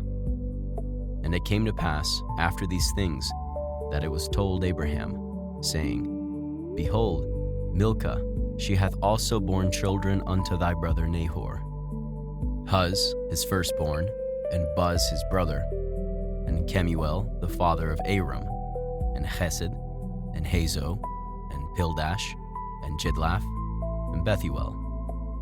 And Bethuel begat Rebekah. These 8 Milcah did bear to Nahor, Abraham's brother. And his concubine, whose name was Reumah, she also bare Tebah, and Gaham, and Thahash, and Maacah. Genesis chapter 23. And Sarah was 127 years old. These were the years of the life of Sarah. And Sarah died in Kirjatharba, the same as Hebron, in the land of Canaan. And Abraham came to mourn for Sarah, and to weep for her. And Abraham stood up from before his dead, and spake unto the sons of Heth, saying, I am a stranger and a sojourner with you. Give me a possession of a burying place with you, that I may bury my dead out of my sight. And the children of Heth answered Abraham, saying unto him, Hear us, my lord, thou art a mighty prince among us. In the choice of our sepulchres bury thy dead. None of us shall withhold from thee his sepulchre, but that thou mayest bury thy dead. And Abraham stood up, and bowed himself to the people of the land, even to the children of Heth. And he communed with them, saying, If it be your mind that I should bury my dead out of my sight, hear me, and entreat for me to Ephron, the son of Zohar, that he may give me the cave of Machpelah, which he hath, which is in the end of his field. For as much money as it is worth, he shall give it me for a possession of a burying place amongst you. And Ephron dwelt among the children of Heth. And Ephron the Hittite answered Abraham in the audience of the children of Heth, even of all that went in at the gate of his city, saying, Nay, my lord, hear me. The field give I thee, and the cave that is therein, I give it thee. In the presence of the sons of my people give I it thee. Bury thy dead. And Abraham bowed down himself before the people of the land. And he spake unto Ephron in the audience of the people of the land, saying, But if thou wilt give it, I pray thee, hear me. I will give thee money for the field. Take it of me, and I will bury my dead there. And Ephron answered Abraham, saying unto him, My lord, hearken unto me. The land is worth 400 shekels of silver. What is that betwixt me and thee? Bury therefore thy dead. And Abraham hearkened unto Ephron. And Abraham weighed to Ephron the silver, which he had named in the audience of the sons of Heth, 400 shekels of silver, current money with the merchant.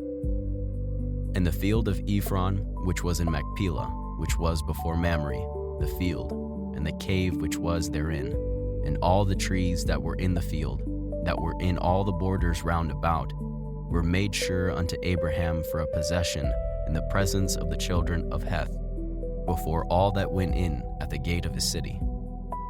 And after this, Abraham buried Sarah his wife in the cave of the field of Machpelah, before Mamre, the same as Hebron, in the land of Canaan.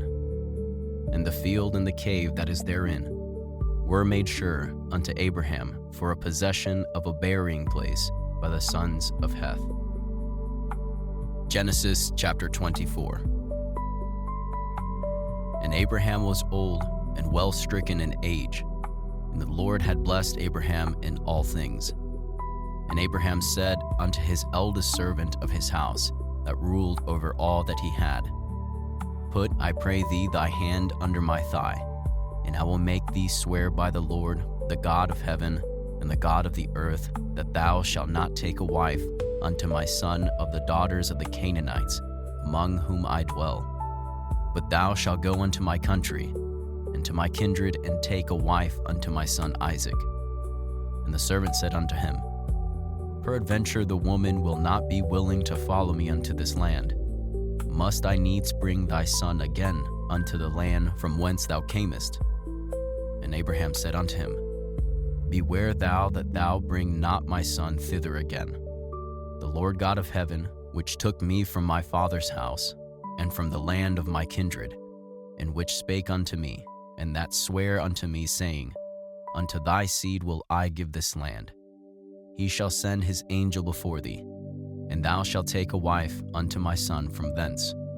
And if the woman will not be willing to follow thee, then thou shalt be clear from this my oath. Only bring not my son thither again. And the servant put his hand under the thigh of Abraham his master, and sware to him concerning that matter.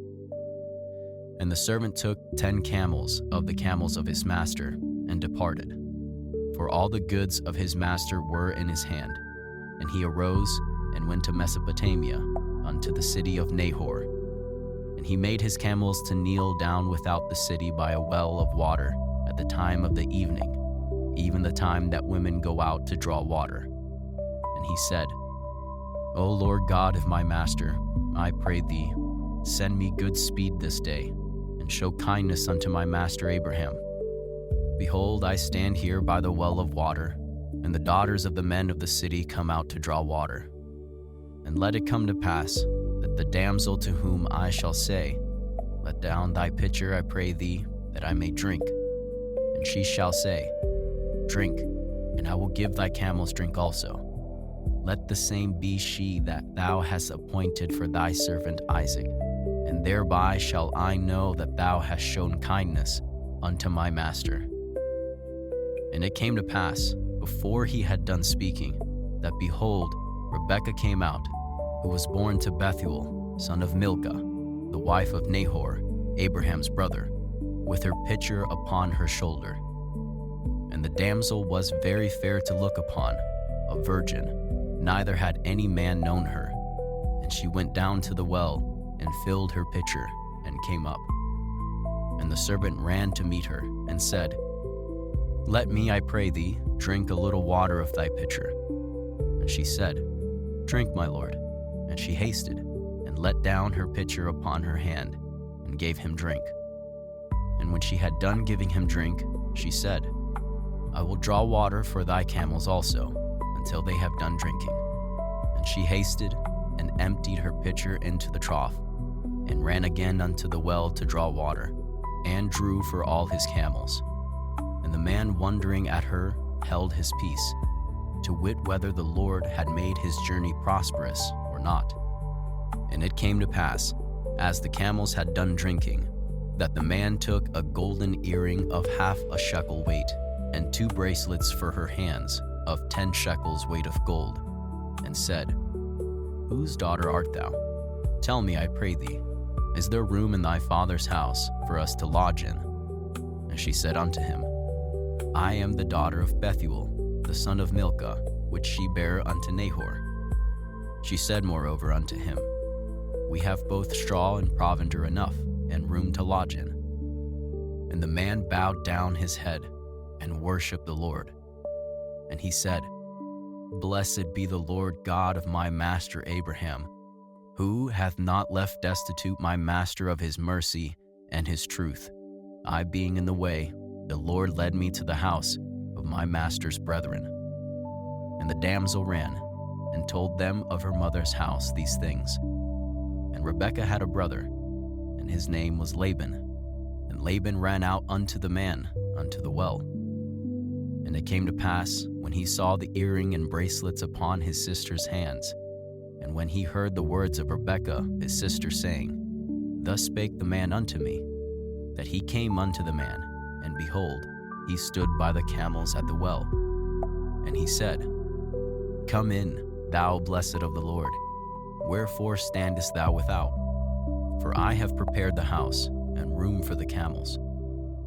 And the man came into the house, and he ungirded his camels, and gave straw and provender for the camels, and water to wash his feet, and the men's feet that were with him. And there was set meat before him to eat. But he said, I will not eat until I have told mine errand. And he said, Speak on. And he said, I am Abram's servant, and the Lord hath blessed my master greatly, and he is become great, and he hath given him flocks and herds and silver and gold and menservants and maidservants and camels and asses.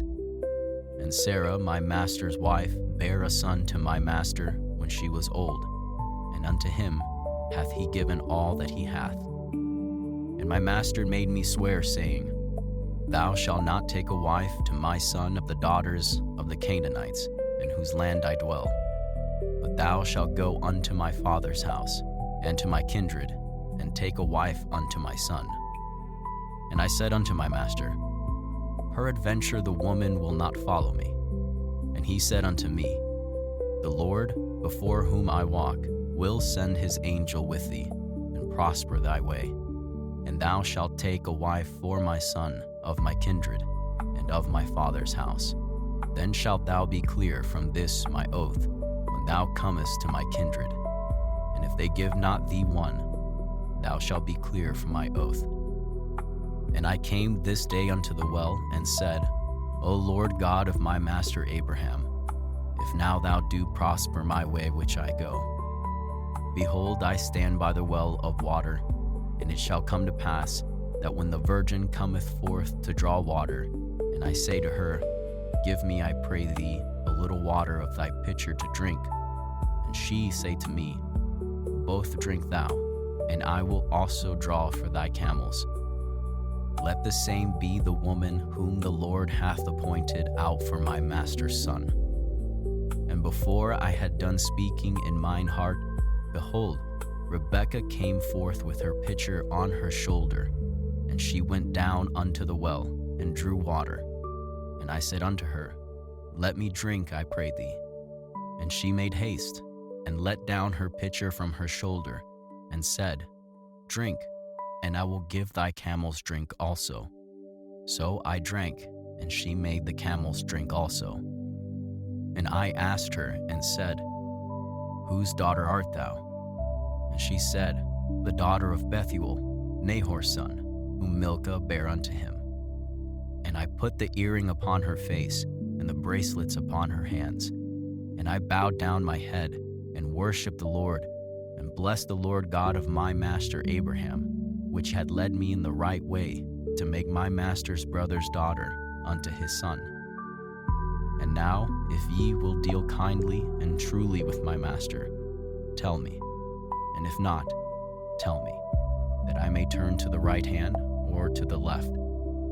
Then Laban and Bethuel answered and said, The thing proceedeth from the Lord. We cannot speak unto thee bad or good. Behold, Rebekah is before thee. Take her and go, and let her be thy master's son's wife, as the Lord hath spoken. And it came to pass that when Abraham's servant heard their words, he worshipped the Lord, bowing himself to the earth. And the servant brought forth jewels of silver and jewels of gold and raiment, and gave them to Rebekah. He gave also to her brother and to her mother precious things. And they did eat and drink, he and the men that were with him, and tarried all night. And they rose up in the morning, and he said, Send me away unto my master. And her brother and her mother said, Let the damsel abide with us a few days, at the least 10. After that she shall go. And he said unto them, Hinder me not, seeing that the Lord hath prospered my way. Send me away, that I may go to my master. And they said, We will call the damsel, and inquired at her mouth. And they called Rebekah, and said unto her, Wilt thou go with this man? And she said, I will go. And they sent away Rebekah their sister, and her nurse, and Abraham's servant, and his men. And they blessed Rebekah, and said unto her, Thou art our sister. Be thou the mother of thousands of millions, and let thy seed possess the gate of those which hate them. And Rebekah arose, and her damsels, and they rode upon the camels, and followed the man. And the servant took Rebekah, and went his way. And Isaac came from the way of the well Lahai-roi, for he dwelt in the south country. And Isaac went out to meditate in the field at the eventide. And he lifted up his eyes, and saw, and behold, the camels were coming. And Rebekah lifted up her eyes, and when she saw Isaac, she lighted off the camel. For she had said unto the servant, What man is this that walketh in the field to meet us? And the servant had said, It is my master. Therefore she took a veil, and covered herself.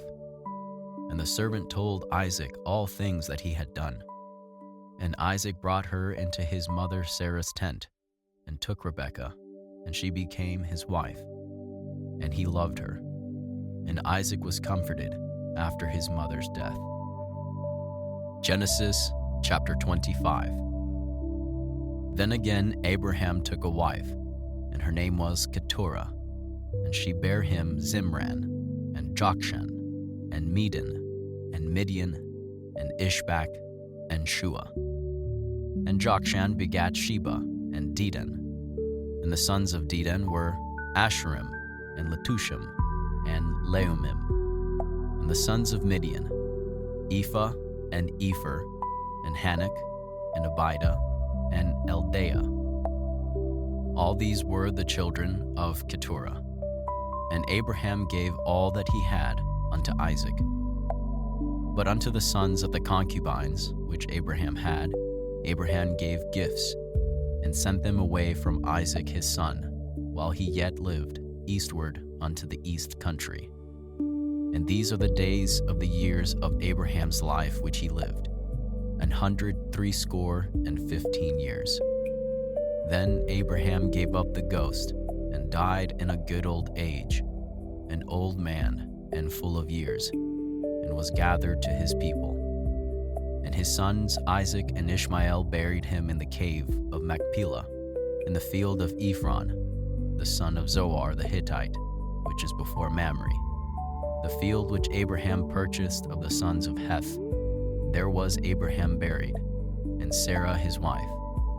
And it came to pass, after the death of Abraham, that God blessed his son Isaac, and Isaac dwelt by the well Lahai-roi. Now these are the generations of Ishmael, Abraham's son, whom Hagar the Egyptian, Sarah's handmaid, bare unto Abraham. And these are the names of the sons of Ishmael, by their names according to their generations. The firstborn of Ishmael, Nebajoth, and Kedar, and Adbeel, and Mibsam, and Mishma, and Duma, and Massa, Hadar, and Tema, Jeter, Naphish, and Kedema. These are the sons of Ishmael, and these are their names, by their towns and by their castles, 12 princes according to their nations. And these are the years of the life of Ishmael, 137 years. And he gave up the ghost and died, and was gathered unto his people. And they dwelt from Havilah unto Shur, that is before Egypt, as thou goest toward Assyria. And he died in the presence of all his brethren. And all these are the generations of Isaac, Abraham's son. Abraham begat Isaac. And Isaac was 40 years old when he took Rebekah to wife, the daughter of Bethuel, the Syrian of Padanaram, the sister to Laban the Syrian. And Isaac entreated the Lord for his wife, because she was barren, and the Lord was entreated of him. And Rebekah his wife conceived. And the children struggled together within her, and she said, If it be so, why am I thus? And she went to inquire of the Lord. And the Lord said unto her, 2 nations are in thy womb, and 2 manner of people shall be separated from thy bowels. And the one people shall be stronger than the other people, and the elder shall serve the younger. And when her days to be delivered were fulfilled, behold, there were twins in her womb. And the first came out red, all over like an hairy garment, and they called his name Esau. And after that came his brother out, and his hand took hold on Esau's heel, and his name was called Jacob. And Isaac was 80 years old when she bare them. And the boys grew, and Esau was a cunning hunter, a man of the field, and Jacob was a plain man, dwelling in tents. And Isaac loved Esau, because he did eat of his venison, but Rebekah loved Jacob. And Jacob sawed pottage, and Esau came from the field, and he was faint. And Esau said to Jacob, Feed me, I pray thee, with that same red pottage, for I am faint. Therefore was his name called Edom. And Jacob said, Sell me this day thy birthright.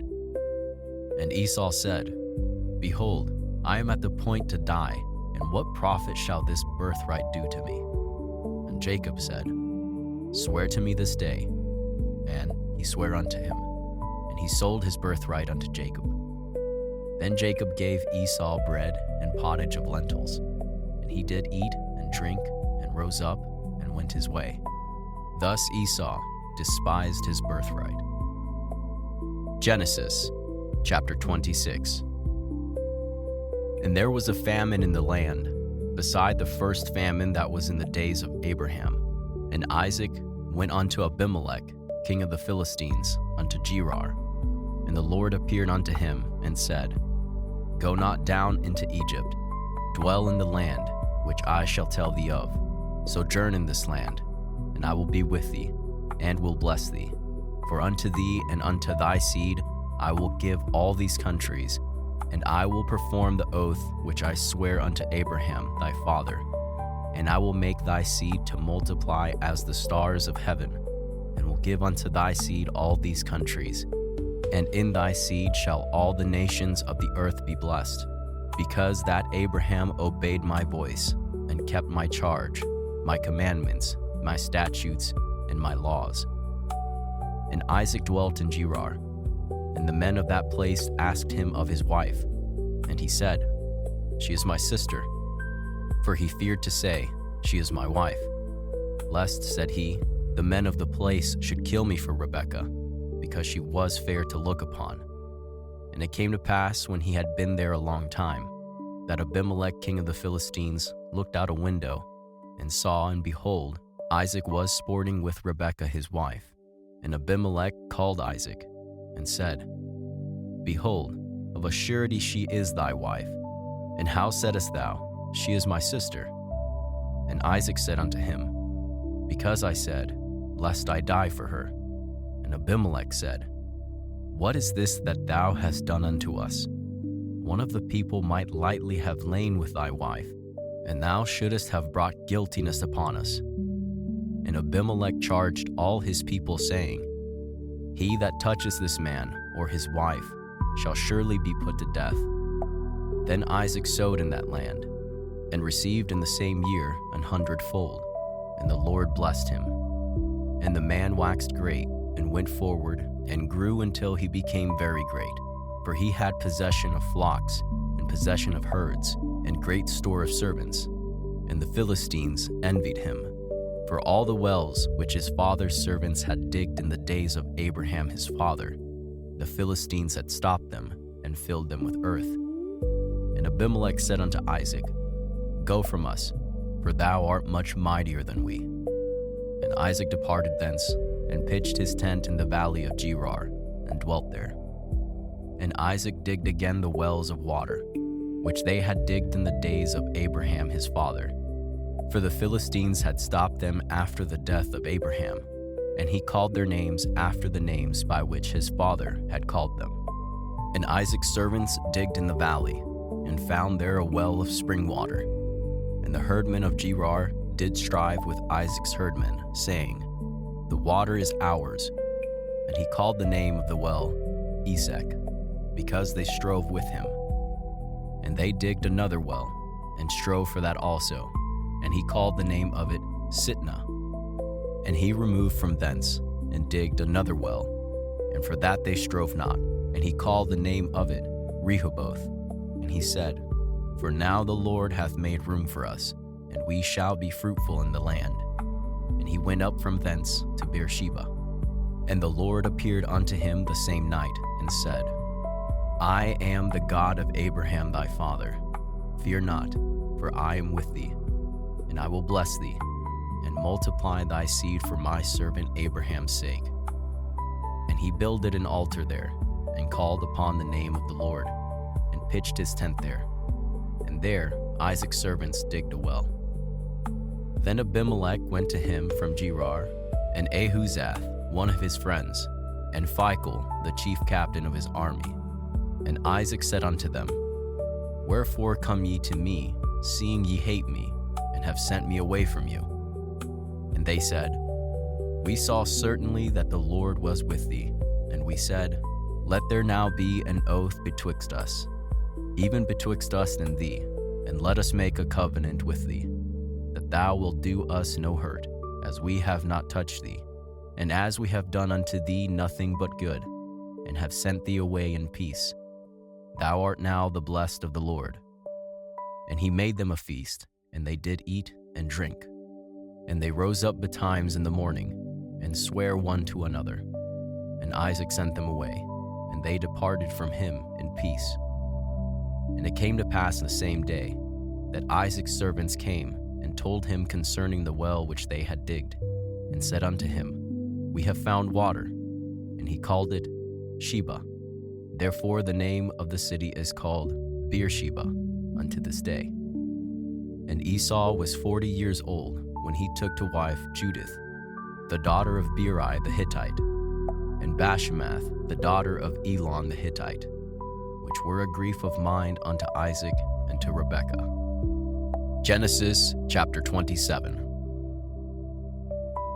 And it came to pass that when Isaac was old, and his eyes were dim, so that he could not see, he called Esau his eldest son, and said unto him, My son.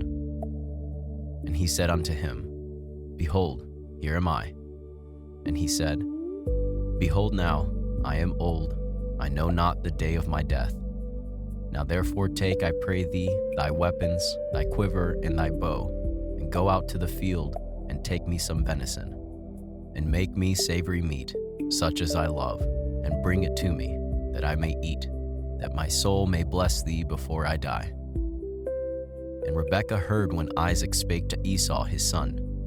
And Esau went to the field to hunt for venison, and to bring it. And Rebekah spake unto Jacob her son, saying, Behold, I heard thy father speak unto Esau thy brother, saying, bring me venison, and make me savory meat, that I may eat, and bless thee before the Lord, before my death. Now therefore, my son, obey my voice according to that which I command thee. Go now to the flock, and fetch me from thence 2 good kids of the goats, and I will make them savory meat for thy father, such as he loveth.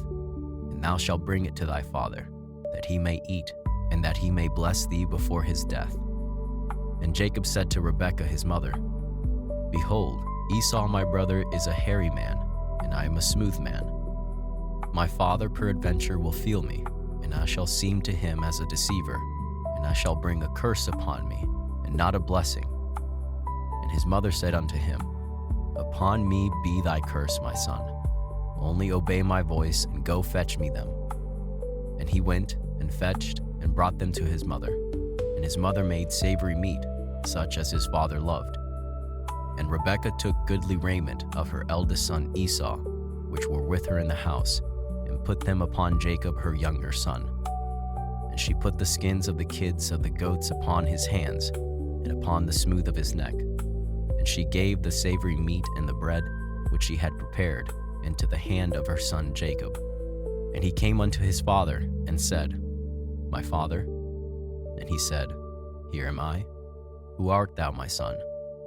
And Jacob said unto his father, I am Esau, thy firstborn. I have done according as thou badest me. Arise, I pray thee, sit and eat of my venison, that thy soul may bless me. And Isaac said unto his son, How is it that thou hast found it so quickly, my son? And he said, Because the Lord thy God brought it to me. And Isaac said unto Jacob, Come near, I pray thee, that I may feel thee, my son, whether thou be my very son Esau or not. And Jacob went near unto Isaac his father, and he felt him, and said, The voice is Jacob's voice, but the hands are the hands of Esau. And he discerned him not, because his hands were hairy, as his brother Esau's hands. So he blessed him. And he said, Art thou my very son Esau? And he said, I am. And he said, Bring it near to me, and I will eat of my son's venison, that my soul may bless thee. And he brought it near to him, and he did eat. And he brought him wine, and he drank. And his father Isaac said unto him, Come near now, and kiss me, my son. And he came near and kissed him. And he smelled the smell of his raiment, and blessed him, and said, See, the smell of my son is as the smell of a field which the Lord hath blessed. Therefore God give thee the dew of heaven, and of the fatness of the earth, and plenty of corn and wine. Let people serve thee, and nations bow down to thee. Be Lord over thy brethren, and let thy mother's sons bow down to thee. Cursed be every one that curseth thee, and blessed be he that blesseth thee. And it came to pass, as soon as Isaac had made an end of blessing Jacob, and Jacob was yet scarce gone out from the presence of Isaac his father, that Esau his brother came in from his hunting. And he also had made savory meat, and brought it unto his father, and said unto his father, Let my father arise, and eat of his son's venison, that thy soul may bless me. And Isaac his father said unto him, Who art thou? And he said, I am thy son, thy firstborn Esau. And Isaac trembled very exceedingly, and said, Who? Where is he that hath taken venison, and brought it me? And I have eaten of all before thou camest, and have blessed him. Yea, and he shall be blessed. And when Esau heard the words of his father, he cried with a great and exceeding bitter cry, and said unto his father, Bless me, even me also, O my father. And he said, Thy brother came with subtlety, and hath taken away thy blessing. And he said, Is not he rightly named Jacob? For he hath supplanted me these 2 times. He took away my birthright, and behold, now he hath taken away my blessing. And he said, Hast thou not reserved a blessing for me? And Isaac answered and said unto Esau, Behold, I have made him thy lord, and all his brethren have I given to him for servants, and with corn and wine have I sustained him. And what shall I do now unto thee, my son? And Esau said unto his father, Hast thou but one blessing, my father? Bless me, even me also, O my father. And Esau lifted up his voice and wept. And Isaac his father answered and said unto him, Behold, thy dwelling shall be the fatness of the earth, and of the dew of heaven from above. And by thy sword shalt thou live, and shalt serve thy brother. And it shall come to pass, when thou shalt have the dominion, that thou shalt break his yoke from off thy neck. And Esau hated Jacob, because of the blessing wherewith his father blessed him. And Esau said in his heart, The days of mourning for my father are at hand. Then will I slay my brother Jacob. And these words of Esau, her elder son, were told to Rebekah. And she sent and called Jacob her younger son, and said unto him, Behold, thy brother Esau, as touching thee, doth comfort him, purposing to kill thee. Now therefore, my son, obey my voice, and arise, flee thou to Laban my brother, to Haran, and tarry with him a few days, until thy brother's fury turn away, until thy brother's anger turn away from thee, and he forget that which thou hast done to him. Then I will send, and fetch thee from thence. Why should I be deprived also of you both in one day? And Rebekah said to Isaac, I am weary of my life because of the daughters of Heth. If Jacob take a wife of the daughters of Heth, such as these which are of the daughters of the land, what good shall my life do me? Genesis chapter 28. And Isaac called Jacob, and blessed him, and charged him, and said unto him, Thou shalt not take a wife of the daughters of Canaan. Arise, go to Padanaram, to the house of Bethuel, thy mother's father, and take thee a wife from thence of the daughters of Laban, thy mother's brother. And God Almighty bless thee, and make thee fruitful, and multiply thee, that thou mayest be a multitude of people, and give thee the blessing of Abraham to thee, and to thy seed with thee, that thou mayest inherit the land wherein thou art a stranger, which God gave unto Abraham. And Isaac sent away Jacob, and he went to Padanaram unto Laban, son of Bethuel the Syrian, the brother of Rebekah, Jacob's and Esau's mother. When Esau saw that Isaac had blessed Jacob, and sent him away to Padanaram, to take him a wife from thence, and that as he blessed him, he gave him a charge, saying, Thou shalt not take a wife of the daughters of Canaan. And that Jacob obeyed his father and his mother, and was gone to Padanaram. And Esau, seeing that the daughters of Canaan pleased not Isaac his father, then went Esau unto Ishmael, and took unto the wives which he had Mahalath, the daughter of Ishmael, Abraham's son, the sister of Nebajoth, to be his wife. And Jacob went out from Beersheba, and went toward Haran. And he lighted upon a certain place, and tarried there all night, because the sun was set. And he took of the stones of that place, and put them for his pillows, and lay down in that place to sleep. And he dreamed, and behold, a ladder set upon the earth, and the top of it reached to heaven. And behold, the angels of God ascending and descending on it. And behold, the Lord stood above it, and said, I am the Lord God of Abraham thy father, and the God of Isaac. The land whereon thou liest, to thee will I give it, and to thy seed. And thy seed shall be as the dust of the earth, and thou shalt spread abroad to the west, and to the east, and to the north, and to the south.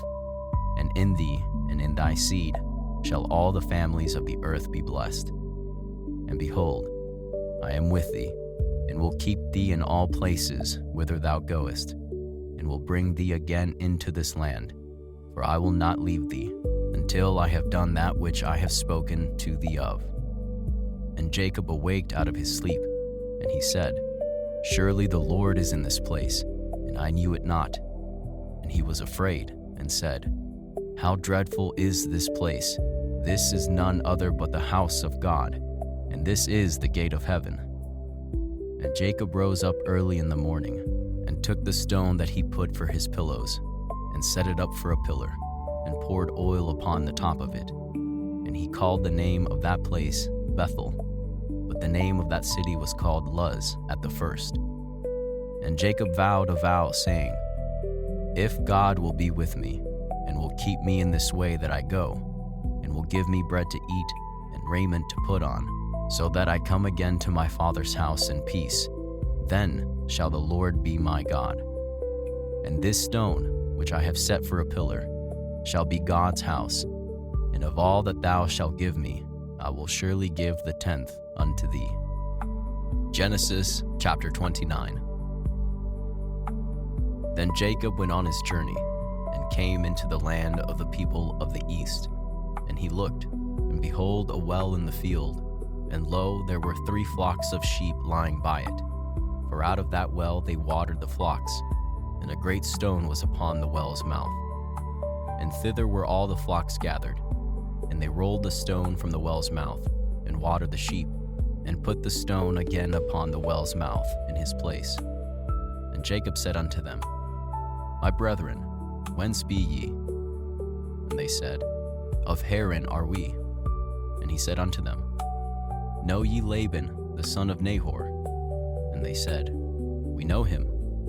And he said unto them, Is he well? And they said, He is well. And behold, Rachel his daughter cometh with the sheep. And he said, Lo, it is yet high day, neither is it time that the cattle should be gathered together. Water ye the sheep, and go and feed them. And they said, We cannot, until all the flocks be gathered together, until they roll the stone from the well's mouth. Then we water the sheep. And while he yet spake with them, Rachel came with her father's sheep, for she kept them. And it came to pass, when Jacob saw Rachel, the daughter of Laban, his mother's brother, and the sheep of Laban, his mother's brother, that Jacob went near, and rolled the stone from the well's mouth, and watered the flock of Laban his mother's brother. And Jacob kissed Rachel, and lifted up his voice, and wept.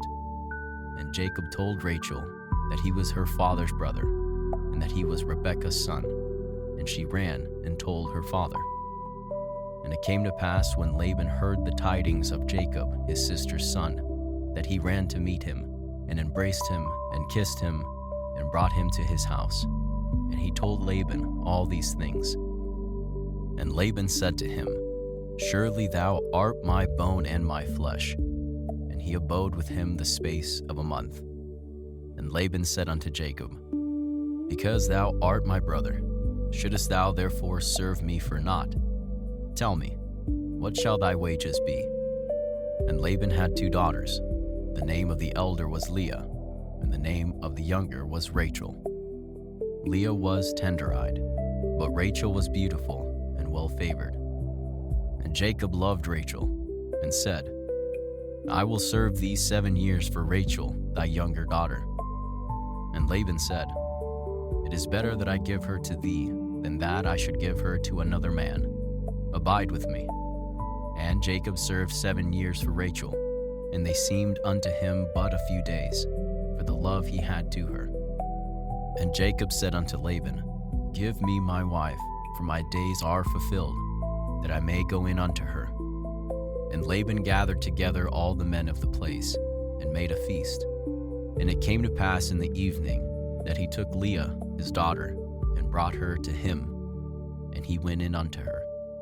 And Laban gave unto his daughter Leah Zilpah his maid for an handmaid. And it came to pass that in the morning, behold, it was Leah. And he said to Laban, What is this that thou hast done unto me? Did I not serve with thee for Rachel? Wherefore then hast thou beguiled me? And Laban said, It must not be done so in our country, to give the younger before the firstborn. Fulfill her week, and we will give thee this also for service, which thou shalt serve with me yet 7 other years. And Jacob did so, and fulfilled her week, and he gave him Rachel his daughter to wife also. And Laban gave Rachel his daughter, Bilhah his handmaid, to be her maid. And he went in also unto Rachel. And he loved also Rachel more than Leah, and served with him yet 7 other years. And when the Lord saw that Leah was hated, he opened her womb, but Rachel was barren. And Leah conceived and bare a son, and she called his name Reuben. For she said, Surely the Lord hath looked upon my affliction. Now therefore my husband will love me. And she conceived again, and bare a son, and said, Because the Lord hath heard that I was hated, he hath therefore given me this son also. And she called his name Simeon. And she conceived again, and bare a son, and said, Now this time will my husband be joined unto me, because I have borne him 3 sons. Therefore was his name called Levi. And she conceived again, and bare a son. And she said, Now will I praise the Lord. Therefore she called his name Judah, and left bearing. Genesis chapter 30. And when Rachel saw that she bare Jacob no children, Rachel envied her sister, and said unto Jacob, Give me children, or else I die. And Jacob's anger was kindled against Rachel, and he said, Am I in God's stead, who hath withheld from thee the fruit of the womb? And she said, Behold my maid Bilhah, going unto her, and she shall bear upon my knees, that I may also have children by her. And she gave him Bilhah, her handmaid, to wife, and Jacob went in unto her. And Bilhah conceived, and bare Jacob a son. And Rachel said, God hath judged me, and hath also heard my voice, and hath given me a son. Therefore called she his name Dan. And Bilhah, Rachel's maid, conceived again, and bare Jacob a second son. And Rachel said, With great wrestlings have I wrestled with my sister, and I have prevailed. And she called his name Naphtali. When Leah saw that she had left bearing, she took Zilpah her maid, and gave her Jacob to wife. And Zilpah, Leah's maid, bare Jacob a son. And Leah said, A troop cometh. And she called his name Gad. And Zilpah, Leah's maid, bare Jacob a second son. And Leah said, Happy am I, for the daughters will call me blessed. And she called his name Asher. And Reuben went in the days of wheat harvest, and found mandrakes in the field, and brought them unto his mother Leah. Then Rachel said to Leah, Give me, I pray thee, of thy son's mandrakes. And she said unto her, Is it a small matter that thou hast taken my husband? And wouldest thou take away my son's mandrakes also? And Rachel said, Therefore he shall lie with thee tonight for thy son's mandrakes. And Jacob came out of the field in the evening, and Leah went out to meet him, and said, Thou must come in unto me, for surely I have hired thee with my son's mandrakes. And he lay with her that night. And God hearkened unto Leah, and she conceived, and bare Jacob the 5th son. And Leah said, God hath given me my hire, because I have given my maiden to my husband. And she called his name Issachar. And Leah conceived again, and bare Jacob the 6th son. And Leah said, God hath endued me with a good dowry. Now will my husband dwell with me, because I have borne him 6 sons. And she called his name Zebulun. And afterwards she bare a daughter, and called her name Dinah. And God remembered Rachel, and God hearkened to her, and opened her womb. And she conceived, and bare a son, and said, God hath taken away my reproach. And she called his name Joseph, and said, The Lord shall add to me another son. And it came to pass, when Rachel had borne Joseph, that Jacob said unto Laban, Send me away, that I may go unto mine own place, and to my country. Give me my wives and my children, for whom I have served thee, and let me go. For thou knowest my service which I have done thee. And Laban said unto him, I pray thee, if I have found favor in thy eyes, tarry, for I have learned by experience that the Lord hath blessed me for thy sake. And he said, Appoint me thy wages, and I will give it. And he said unto him, Thou knowest how I have served thee, and how thy cattle was with me. For it was little which thou hadst before I came, and it is now increased unto a multitude. And the Lord hath blessed thee since my coming. And now when shall I provide for mine own house also? And he said, What shall I give thee? And Jacob said, Thou shalt not give me anything. If thou wilt do this thing for me, I will again feed and keep thy flock. I will pass through all thy flock today, removing from thence all the speckled and spotted cattle, and all the brown cattle among the sheep, and the spotted and speckled among the goats, and of such shall be my hire. So shall my righteousness answer for me in time to come, when it shall come for my hire before thy face. Every one that is not speckled and spotted among the goats, and brown among the sheep, that shall be counted stolen with me. And Laban said, Behold, I would it might be according to thy word. And he removed that day the he-goats that were ring-straked and spotted, and all the she-goats that were speckled and spotted, and every one that had some white in it, and all the brown among the sheep, and gave them into the hand of his sons. And he set 3 days' journey betwixt himself and Jacob, and Jacob fed the rest of Laban's flock. And Jacob took him rods of green poplar, and of the hazel and chestnut tree, and pilled white strakes in them, and made the white appear which was in the rods. And he set the rods which he had pilled before the flocks in the gutters and the watering troughs when the flocks came to drink, that they should conceive when they came to drink. And the flocks conceived before the rods, and brought forth cattle ring-straked, speckled, and spotted. And Jacob did separate the lambs, and set the faces of the flocks toward the ring-straked, and all the brown in the flock of Laban. And he put his own flocks by themselves, and he put them not unto Laban's cattle. And it came to pass, whensoever the strong cattle did conceive, that Jacob laid the rods before the eyes of the cattle in the gutters, that they might conceive among the rods.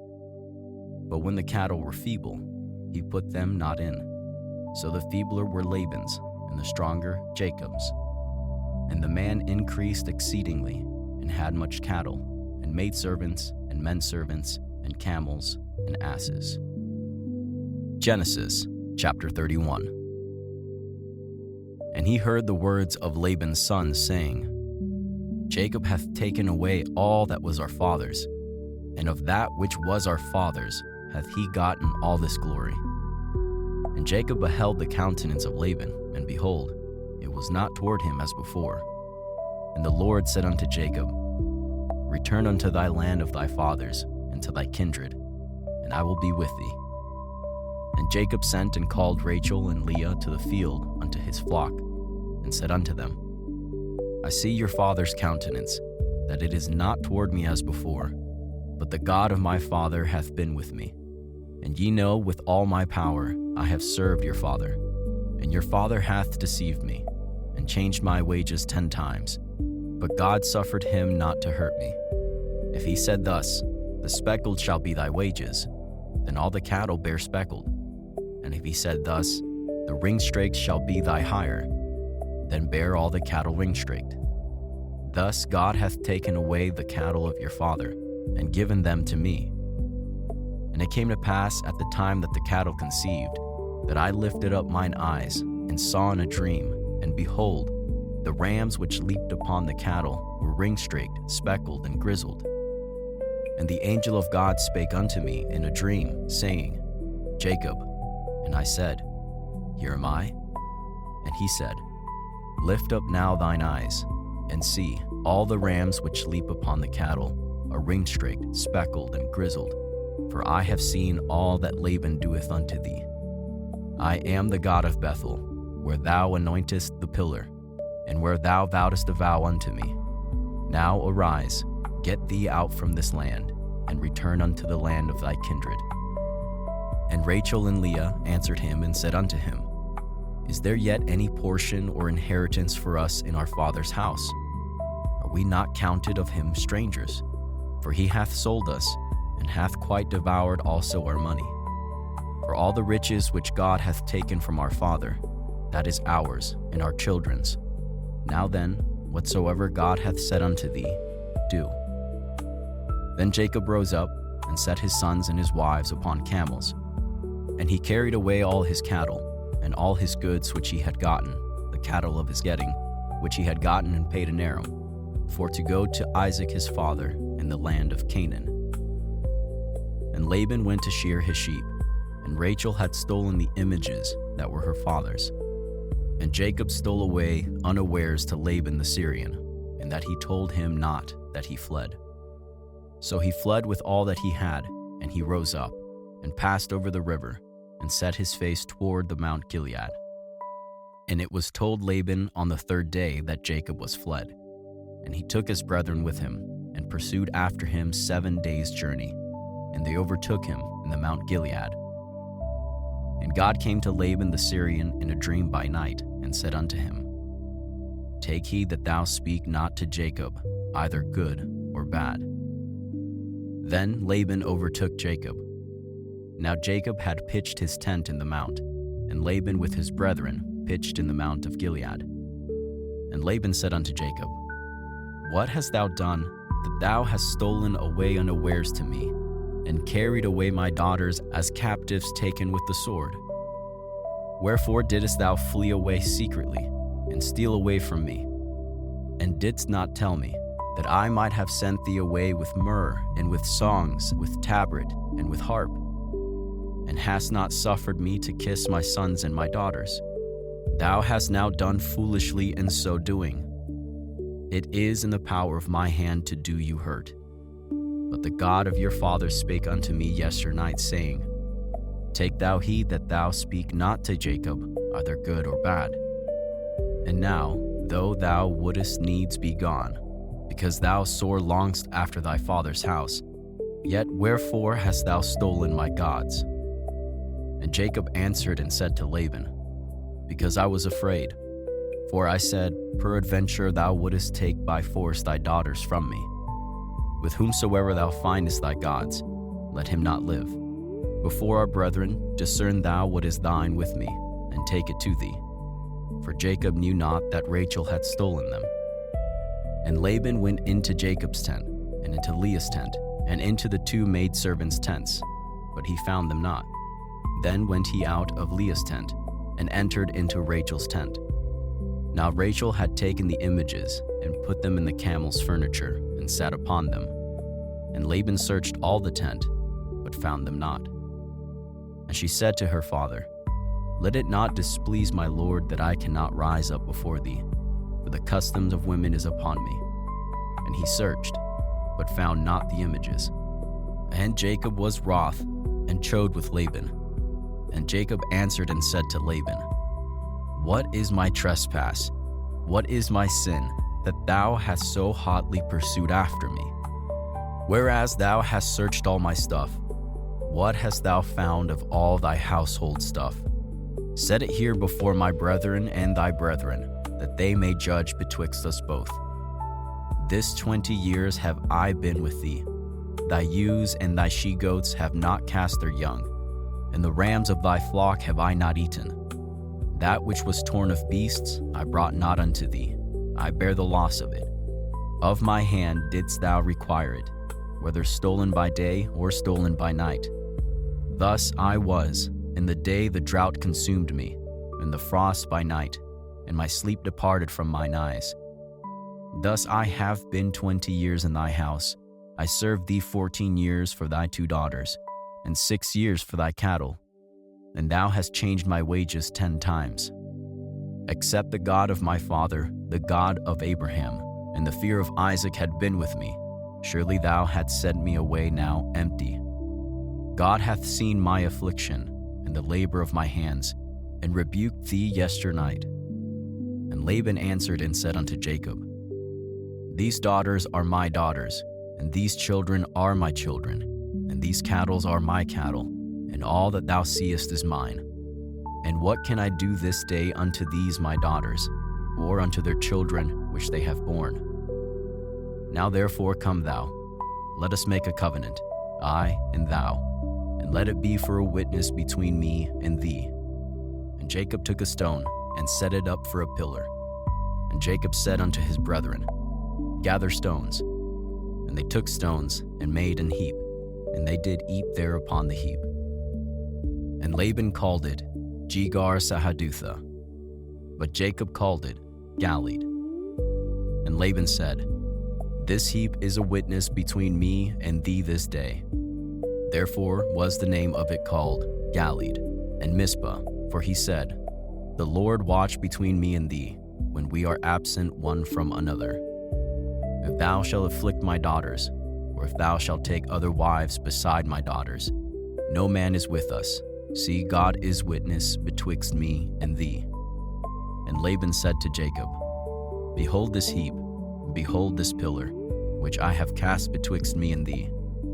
This heap be witness, and this pillar be witness, that I will not pass this heap to thee, and that thou shalt not pass over this heap and this pillar unto me for harm. The God of Abraham and the God of Nahor and the God of their father judge betwixt us. And Jacob sware by the fear of his father Isaac. Then Jacob offered sacrifice upon the mount, and called his brethren to eat bread. And they did eat bread, and tarried all night in the mount. And early in the morning Laban rose up, and kissed his sons and his daughters, and blessed them.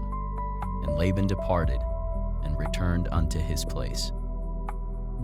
Genesis chapter 32. And Jacob went on his way, and the angels of God met him.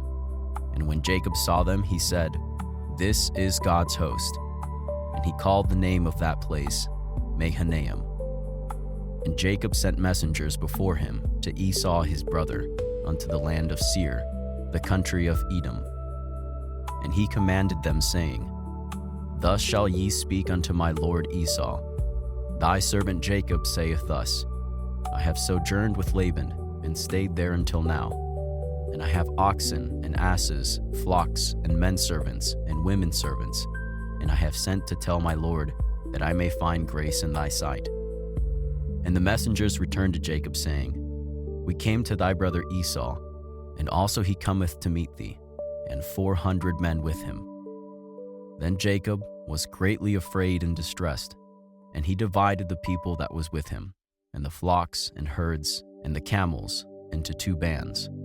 And he said, If Esau come to the one company and smite it, then the other company which is left shall escape.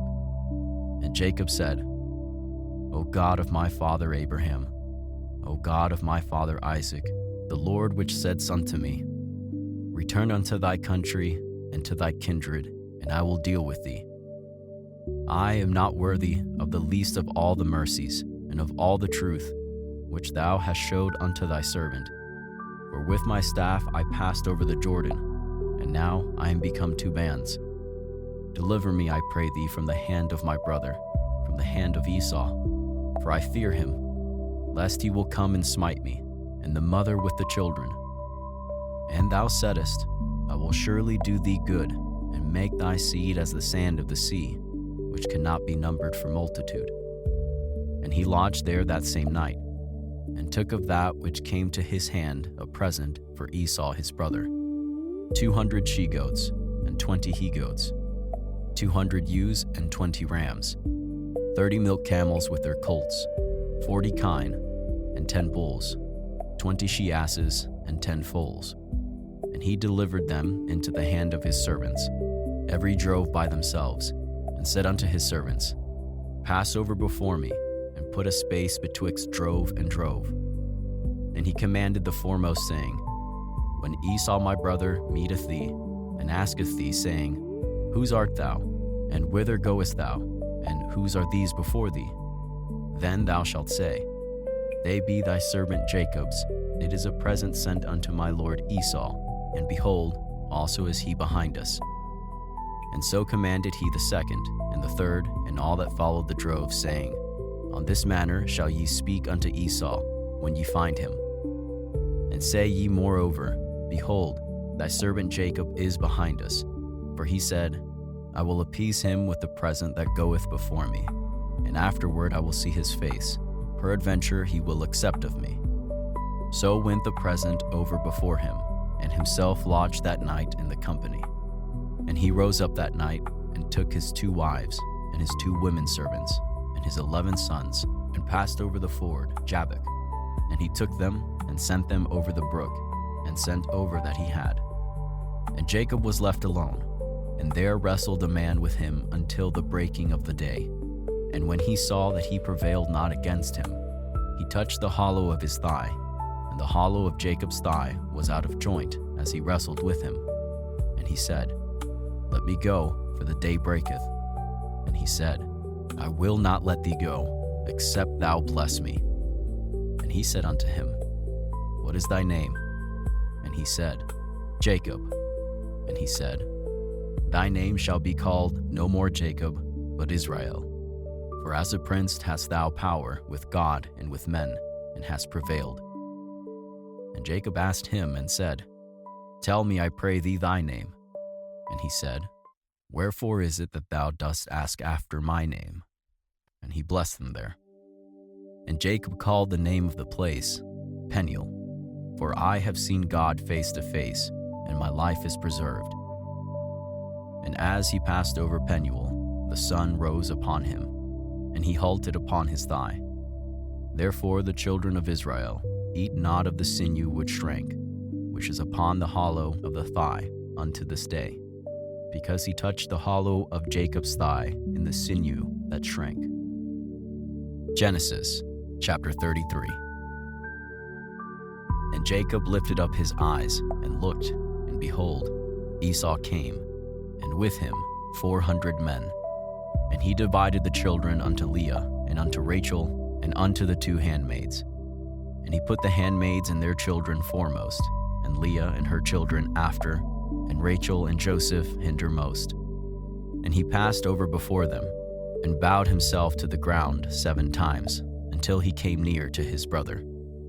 And Esau ran to meet him, and embraced him, and fell on his neck, and kissed him, and they wept. And he lifted up his eyes, and saw the women and the children, and said, Who are those with thee? And he said, The children which God hath graciously given thy servant. Then the handmaids came near, they and their children, and they bowed themselves. And Leah also with her children came near, and bowed themselves. And after came Joseph near, and Rachel, and they bowed themselves. And he said, What meanest thou by all this drove which I met? And he said, These are to find grace in thy sight of my Lord. And Esau said, I have enough, my brother. Keep that thou hast unto thyself. And Jacob said, Nay, I pray thee, if now I have found grace in thy sight, then receive my present at my hand. For therefore I have seen thy face, as though I had seen the face of God, and thou wast pleased with me. Take, I pray thee, my blessing that is brought to thee, because God hath dealt graciously with me, and because I have enough. And he urged him, and he took it. And he said, Let us take our journey, and let us go, and I will go before thee. And he said unto him, My Lord knoweth that the children are tender, and the flocks and herds with young are with me, and if men should overdrive them one day, all the flock will die. Let my Lord, I pray thee, pass over before his servant, and I will lead on softly, according as the cattle that goeth before me, and the children be able to endure, until I come unto my Lord, unto Seir. And Esau said, Let me now leave with thee some of the flock that are with me. And he said, What needeth it? Let me find grace in the sight of my Lord.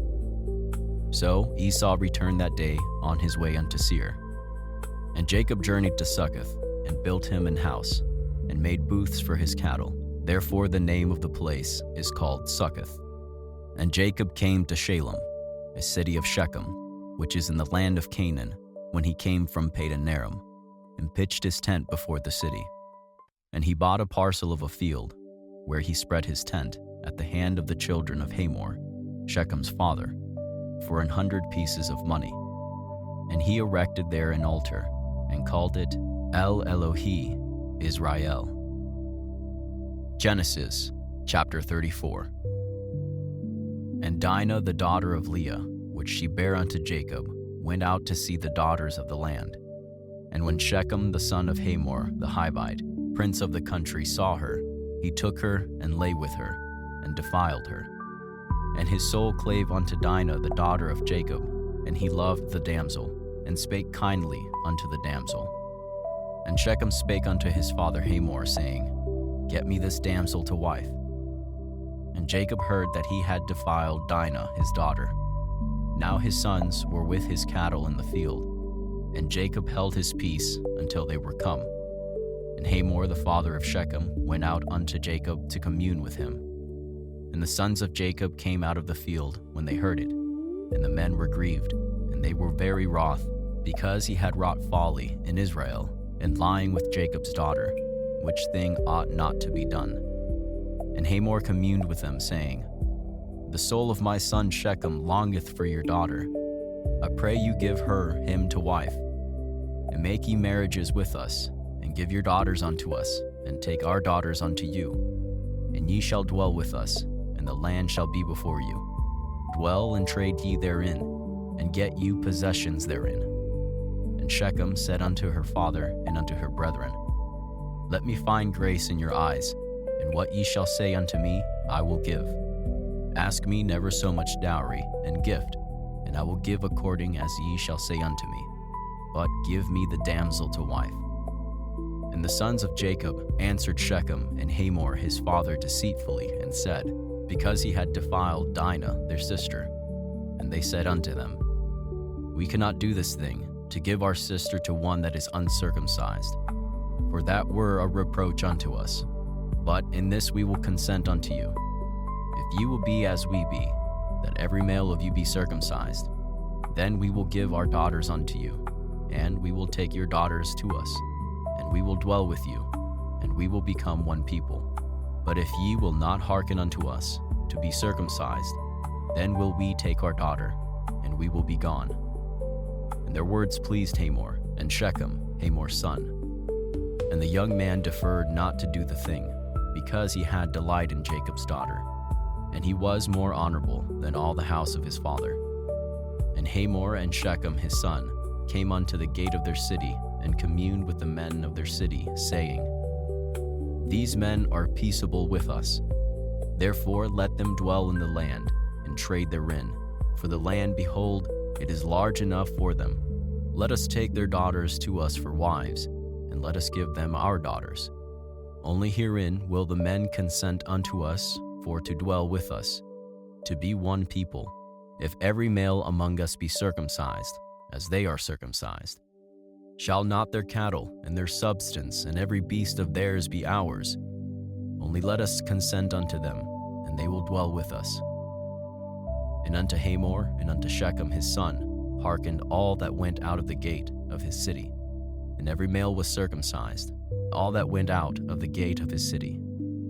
And it came to pass on the third day, when they were sore, that two of the sons of Jacob, Simeon and Levi, Dinah's brethren, took each man his sword, and came upon the city boldly, and slew all the males. And they slew Hamor and Shechem his son with the edge of the sword, and took Dinah out of Shechem's house, and went out. The sons of Jacob came upon the slain, and spoiled the city, because they had defiled their sister.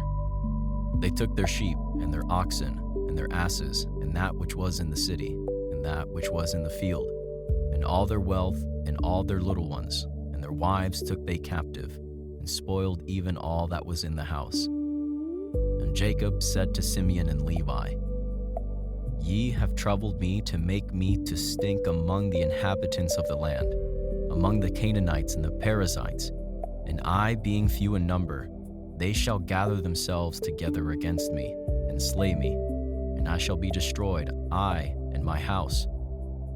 And they said, Should he deal with our sister as with an harlot? Genesis chapter 35. And God said unto Jacob, Arise, go up to Bethel, and dwell there, and make there an altar unto God, that appeared unto thee when thou fleddest from the face of Esau thy brother. Then Jacob said unto his household, and to all that were with him, Put away the strange gods that are among you, and be clean, and change your garments, and let us arise and go to Bethel. And I will make there an altar unto God, who answered me in the day of my distress, and was with me in the way which I went. And they gave unto Jacob all the strange gods which were in their hand, and all their earrings which were in their ears.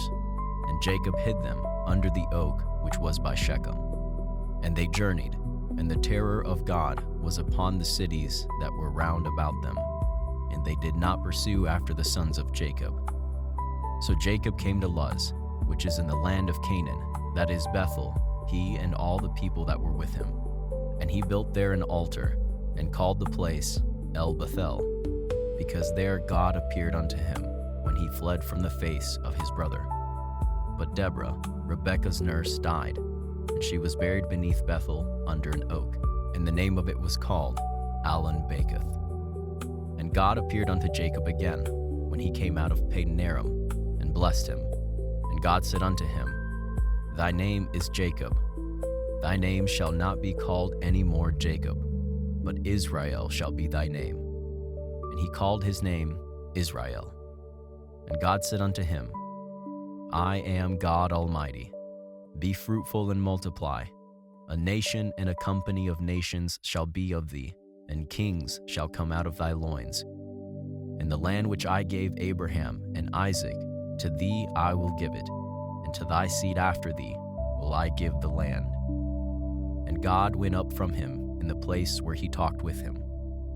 And Jacob set up a pillar in the place where he talked with him, even a pillar of stone. And he poured a drink offering thereon, and he poured oil thereon. And Jacob called the name of the place where God spake with him, Bethel. And they journeyed from Bethel, and there was but a little way to come to Ephrath. And Rachel travailed, and she had hard labor. And it came to pass when she was in hard labor, that the midwife said unto her, Fear not, thou shalt have this son also. And it came to pass, as her soul was in departing, for she died, that she called his name Ben-Oni, but his father called him Benjamin. And Rachel died, and was buried in the way to Ephrath, which is Bethlehem. And Jacob set a pillar upon her grave. That is the pillar of Rachel's grave unto this day. And Israel journeyed, and spread his tent beyond the tower of Edar. And it came to pass, when Israel dwelt in that land, that Reuben went and lay with Bilhah, his father's concubine, and Israel heard it. Now the sons of Jacob were 12. The sons of Leah, Reuben, Jacob's firstborn, and Simeon, and Levi, and Judah, and Issachar, and Zebulun. The sons of Rachel, Joseph, and Benjamin. And the sons of Bilhah, Rachel's handmaid, Dan, and Naphtali. And the sons of Zilpah, Leah's handmaid, Gad, and Asher. These are the sons of Jacob, which were born to him in Padanaram.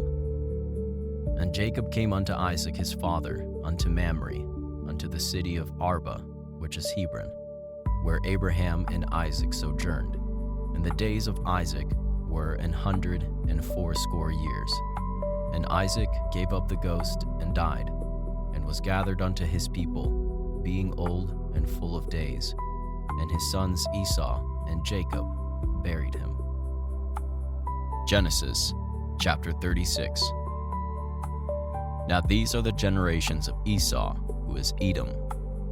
Esau took his wives of the daughters of Canaan, Adah, the daughter of Elon the Hittite, and Aholibamah, the daughter of Anna, the daughter of Zibeon the Hivite, and Bashemath, Ishmael's daughter, sister of Nebajoth.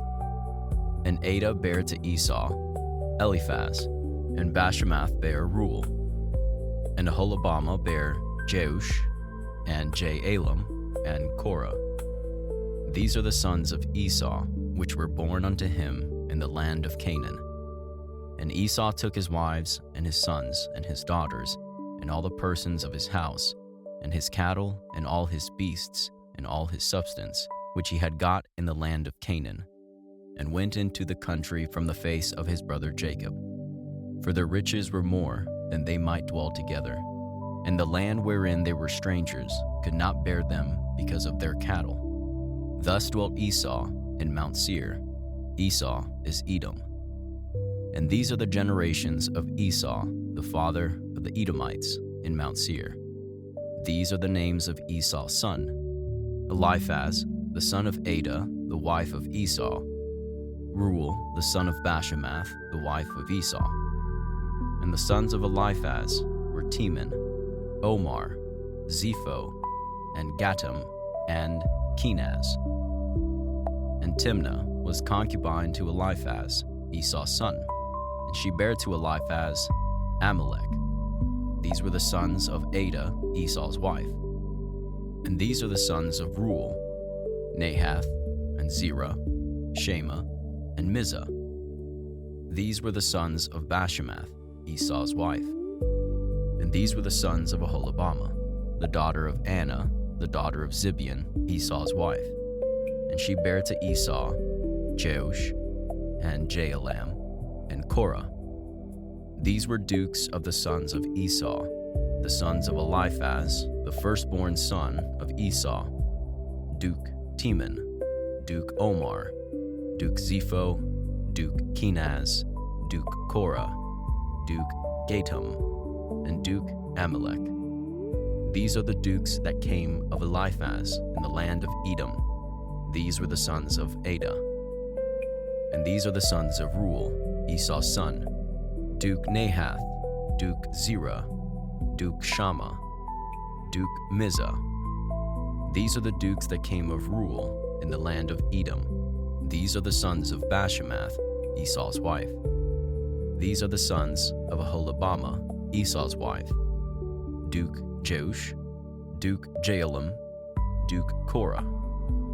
These were the dukes that came of Aholibamah, the daughter of Anna, Esau's wife. These are the sons of Esau, who is Edom, and these are their dukes. These are the sons of Seir, the Horite, who inhabited the land: Lotan, and Shobal, and Zibeon, and Anna, and Dishon, and Ezer, and Dishan. These are the dukes of the Horites, the children of Seir in the land of Edom. And the children of Lotan were Hori, and Hemam, and Lotan's sister was Timnah. And the children of Shobal were these: Alvin, and Manahath, and Ebal, Shepho, and Onam. And these are the children of Zibeon, both Ajah and Anna. This was that Anna that found the mules in the wilderness, as he fed the asses of Zibeon his father. And the children of Anna were these: Dishon, and Aholibamah, the daughter of Anna. And these are the children of Dishon: Hemdan, and Eshban, and Ithran, and Kiran.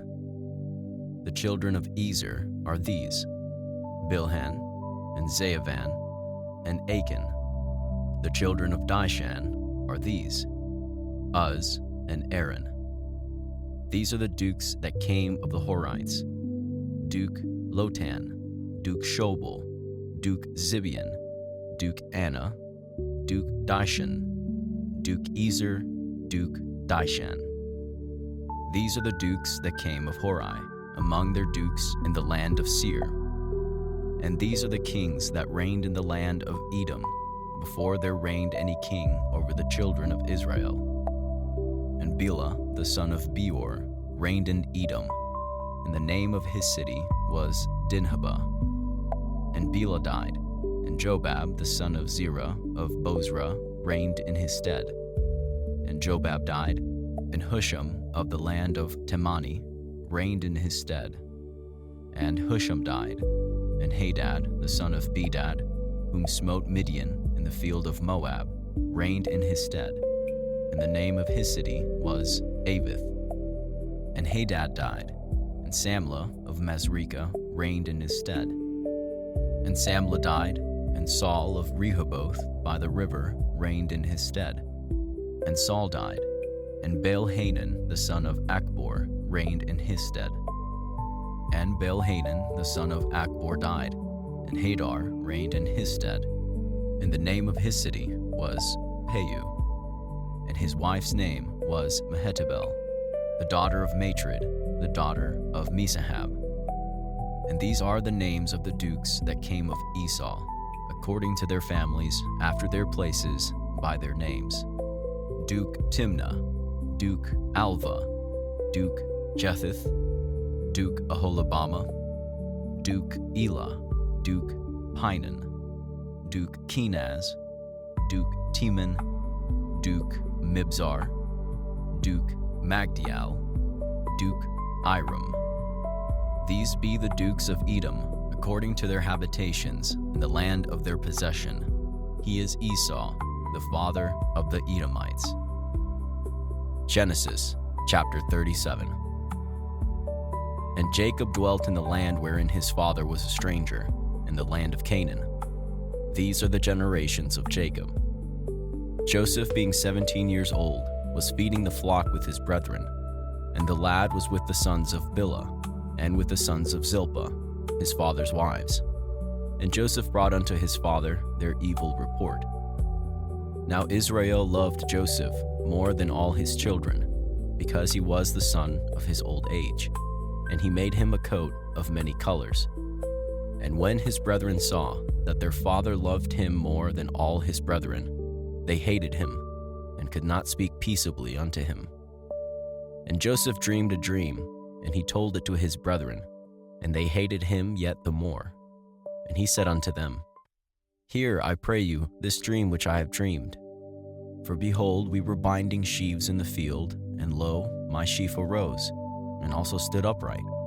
And behold, your sheaves stood round about, and made obeisance to my sheaf. And his brethren said to him, Shalt thou indeed reign over us?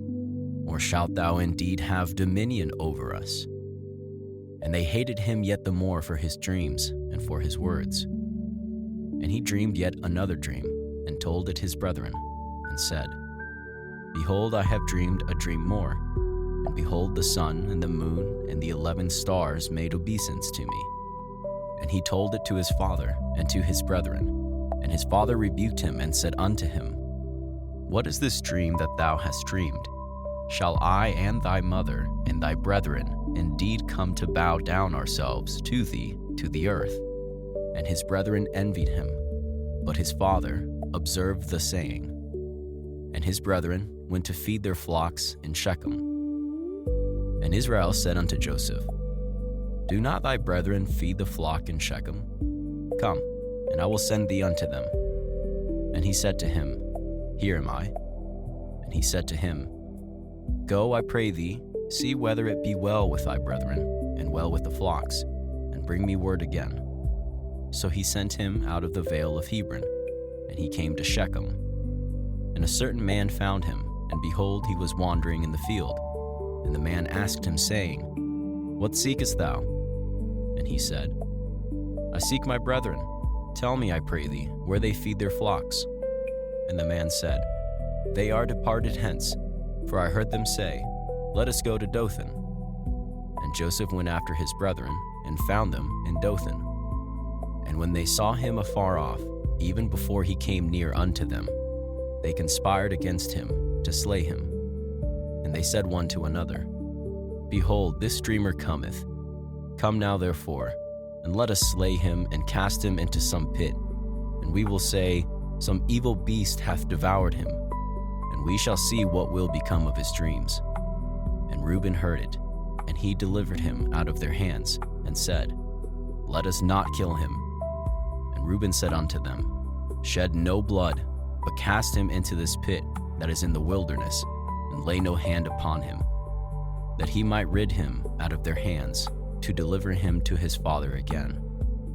And it came to pass, when Joseph was come unto his brethren, that they stripped Joseph out of his coat of many colors that was on him. And they took him and cast him into a pit, and the pit was empty, there was no water in it.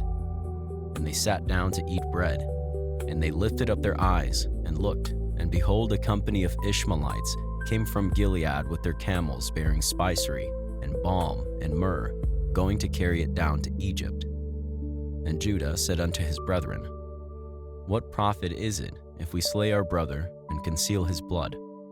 Come, and let us sell him to the Ishmaelites, and let not our hand be upon him, for he is our brother and our flesh. And his brethren were content. Then there passed by Midianites merchantmen, And they drew and lifted up Joseph out of the pit, and sold Joseph to the Ishmaelites for 20 pieces of silver. And they brought Joseph into Egypt. And Reuben returned unto the pit, and behold, Joseph was not in the pit, and he rent his clothes. And he returned unto his brethren, and said, The child is not, and I, whither shall I go? And they took Joseph's coat, and killed a kid of the goats, and dipped the coat in the blood. And they sent the coat of many colors, and they brought it to their father, and said, This have we found. Know now whether it be thy son's coat or no. And he knew it, and said, It is my son's coat. An evil beast hath devoured him. Joseph is without doubt rent in pieces. And Jacob rent his clothes, and put sackcloth upon his loins, and mourned for his son many days. And all his sons and all his daughters rose up to comfort him. But he refused to be comforted, and he said, For I will go down into the grave unto my son mourning. Thus his father wept for him. And the Midianites sold him into Egypt unto Potiphar, an officer of Pharaoh's, and captain of the guard. Genesis chapter 38. And it came to pass at that time that Judah went down from his brethren, and turned into a certain Adulamite, whose name was Hira. And Judah saw there a daughter of a certain Canaanite, whose name was Shua. And he took her, and went in unto her. And she conceived and bare a son, and he called his name And she conceived again, and bare a son, and she called his name Onan. And she yet again conceived and bare a son, and called his name Shelah. And he was at Kezib when she bare him. And Judah took a wife for his firstborn, whose name was Tamar. And Judah's firstborn, was wicked in the sight of the Lord, and the Lord slew him. And Judah said unto Onan, Go in unto thy brother's wife, and marry her, and raise up seed to thy brother. And Onan knew that the seed should not be his. And it came to pass, when he went in unto his brother's wife, that he spilled it on the ground, lest that he should give seed to his brother.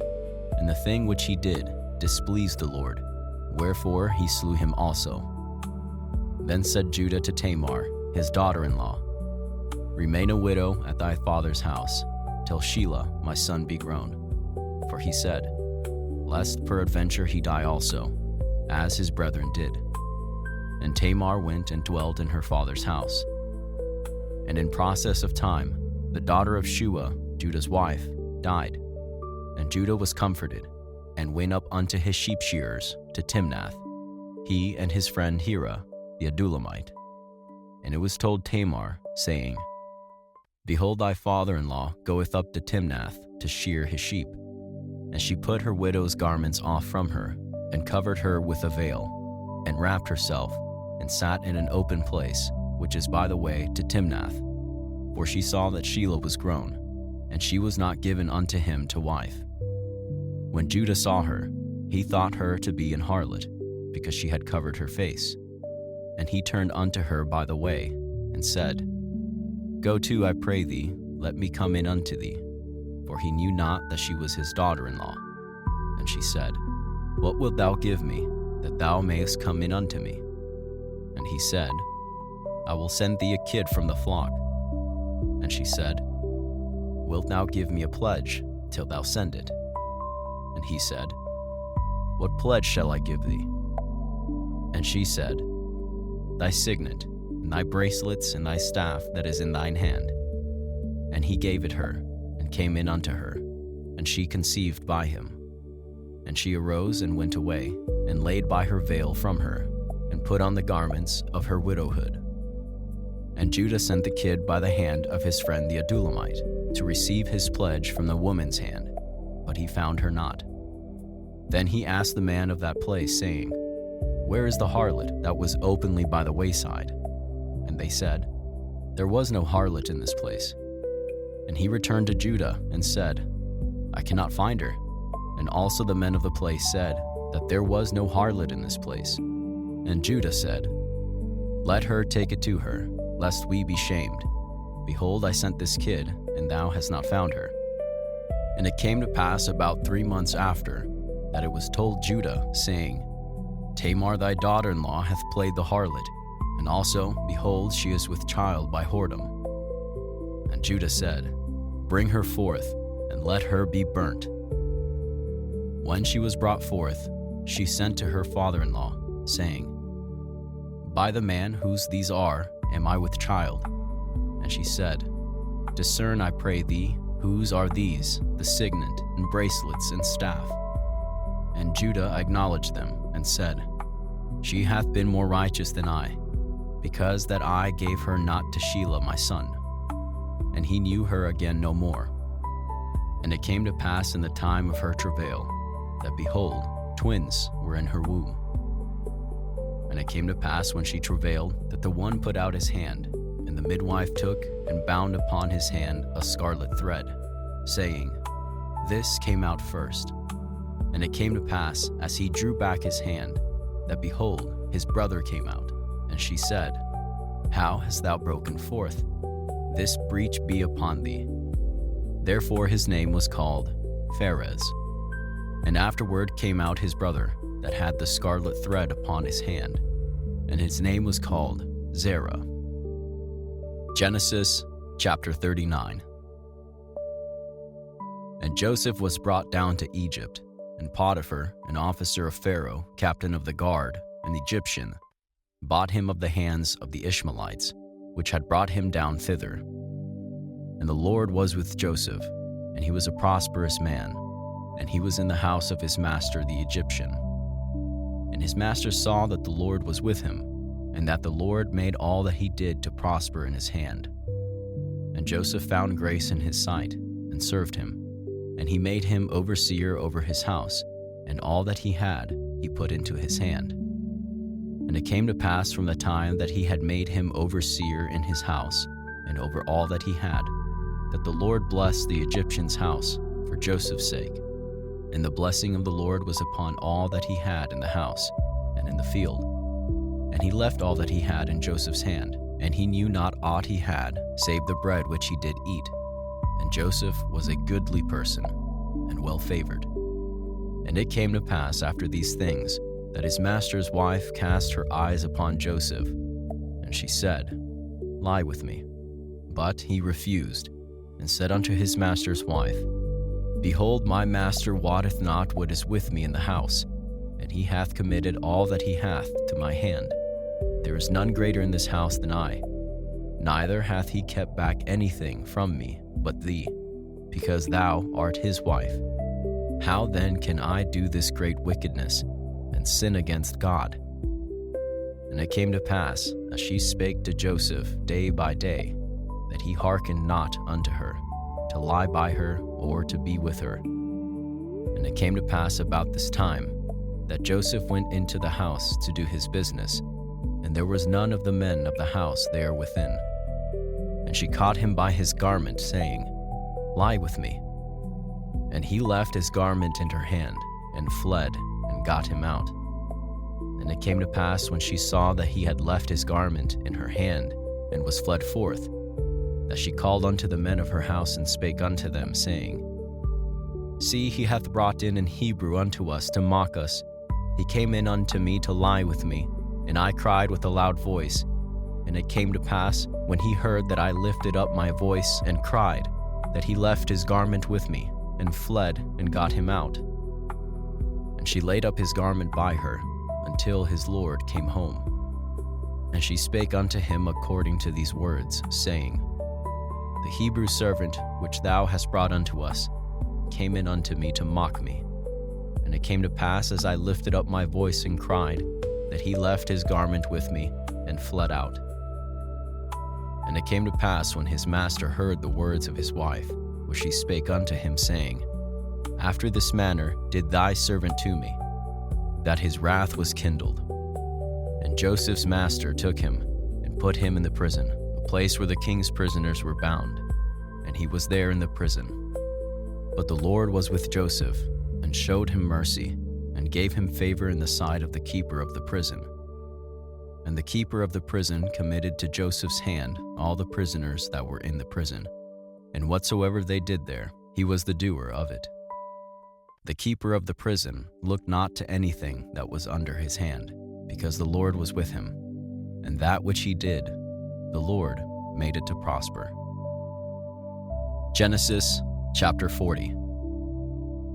And it came to pass after these things, that the butler of the king of Egypt and his baker had offended their lord, the king of Egypt. And Pharaoh was wroth against two of his officers, against the chief of the butlers, and against the chief of the bakers. And he put them in ward in the house of the captain of the guard, into the prison, the place where Joseph was bound. And the captain of the guard charged Joseph with them, and he served them, and they continued a season in ward. And they dreamed a dream, both of them, each man his dream in one night, each man according to the interpretation of his dream, the butler and the baker of the king of Egypt, which were bound in the prison. And Joseph came in unto them in the morning, and looked upon them, and behold, they were sad. And he asked Pharaoh's officers that were with him in the ward of his lord's house, saying, Wherefore look ye so sadly today? And they said unto him, We have dreamed a dream, and there is no interpreter of it. And Joseph said unto them, Do not interpretations belong to God? Tell me them, I pray you. And the chief butler told his dream to Joseph, and said to him, In my dream, behold, a vine was before me, and in the vine were 3 branches, and it was as though it budded, and her blossoms shot forth, and the clusters thereof brought forth ripe grapes. And Pharaoh's cup was in my hand, and I took the grapes and pressed them into Pharaoh's cup, and I gave the cup into Pharaoh's hand. And Joseph said unto him, This is the interpretation of it. The 3 branches are 3 days. Yet within 3 days shall Pharaoh lift up thine head, and restore thee unto thy place. And thou shalt deliver Pharaoh's cup into his hand, after the former manner when thou wast his butler. But think on me when it shall be well with thee, and show kindness, I pray thee, unto me, and make mention of me unto Pharaoh, and bring me out of this house. For indeed I was stolen out of the land of the Hebrews, and here also have I done nothing, that they should put me into the dungeon. When the chief baker saw that the interpretation was good, he said unto Joseph, I also was in my dream, and behold, I had 3 white baskets on my head. And in the uppermost basket there was all manner of baked meats for Pharaoh. And the birds did eat them out of the basket upon my head. And Joseph answered and said, This is the interpretation thereof. The 3 baskets are 3 days. Yet within 3 days shall Pharaoh lift up thy head from off thee, and shall hang thee on a tree, and the birds shall eat thy flesh from off thee. And it came to pass the 3rd day, which was Pharaoh's birthday, that he made a feast unto all his servants, and he lifted up the head of the chief butler and of the chief baker among his servants. And he restored the chief butler unto his butlership again, and he gave the cup into Pharaoh's hand. But he hanged the chief baker, as Joseph had interpreted to them. Yet did not the chief butler remember Joseph, but forgat him. Genesis chapter 41. And it came to pass at the end of 2 full years that Pharaoh dreamed, and behold, he stood by the river. And behold, there came up out of the river 7 well-favored kine and fat-fleshed, and they fed in a meadow. And behold, 7 other kine came up after them out of the river, ill-favored and lean-fleshed, and stood by the other kine upon the brink of the river. And the ill-favored and lean-fleshed kine did eat up the 7 well-favored and fat kine. So Pharaoh awoke, and he slept and dreamed the 2nd time.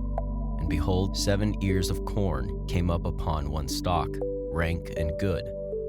And behold, 7 thin ears, and blasted with the east wind, sprung up after them. And the 7 thin ears devoured the 7 rank and full ears. And Pharaoh awoke, and behold, it was a dream. And it came to pass in the morning that his spirit was troubled, and he sent and called for all the magicians of Egypt, and all the wise men thereof. And Pharaoh told them his dream, but there was none that could interpret them unto Pharaoh. Then spake the chief butler unto Pharaoh, saying, I do remember my faults this day. Pharaoh was wroth with his servants, and put me in ward in the captain of the guard's house, both me and the chief baker. And when we dreamed a dream in one night, I and he, we dreamed each man according to the interpretation of his dream. And there was with us a young man, an Hebrew, servant to the captain of the guard. And we told him, and he interpreted to us our dreams. To each man according to his dream, he did interpret. And it came to pass as he interpreted to us, so it was. Me he restored unto mine office, and him he hanged. Then Pharaoh sent and called Joseph, and they brought him hastily out of the dungeon. And he shaved himself, and changed his raiment, and came in unto Pharaoh. And Pharaoh said unto Joseph, I have dreamed a dream, and there is none that can interpret it. And I have heard say of thee, that thou canst understand a dream to interpret it. And Joseph answered Pharaoh, saying, It is not in me. God shall give Pharaoh an answer of peace. And Pharaoh said unto Joseph, In my dream, behold, I stood upon the bank of the river. And behold, there came up out of the river 7 kine, fat-fleshed and well-favored, and they fed in a meadow. And behold, 7 other kine came up after them, poor and very ill-favored and lean-fleshed, such as I never saw in all the land of Egypt for badness. And the lean and the ill-favored kine did eat up the first 7 fat kine. And when they had eaten them up, it could not be known that they had eaten them, but they were still ill-favored, as at the beginning. So I awoke, and I saw in my dream, and behold, 7 ears came up in one stalk, full and good. And behold, 7 ears, withered, thin, and blasted with the east wind, sprung up after them. And the thin ears devoured the 7 good ears. And I told this unto the magicians, but there was none that could declare it to me. And Joseph said unto Pharaoh, The dream of Pharaoh is one. God hath showed Pharaoh what he is about to do. The 7 good kine are 7 years, and the 7 good ears are 7 years. The dream is one. And the 7 thin and ill-favored kine that came up after them are 7 years. And the 7 empty ears blasted with the east wind shall be 7 years of famine. This is the thing which I have spoken unto Pharaoh. What God is about to do, he showeth unto Pharaoh.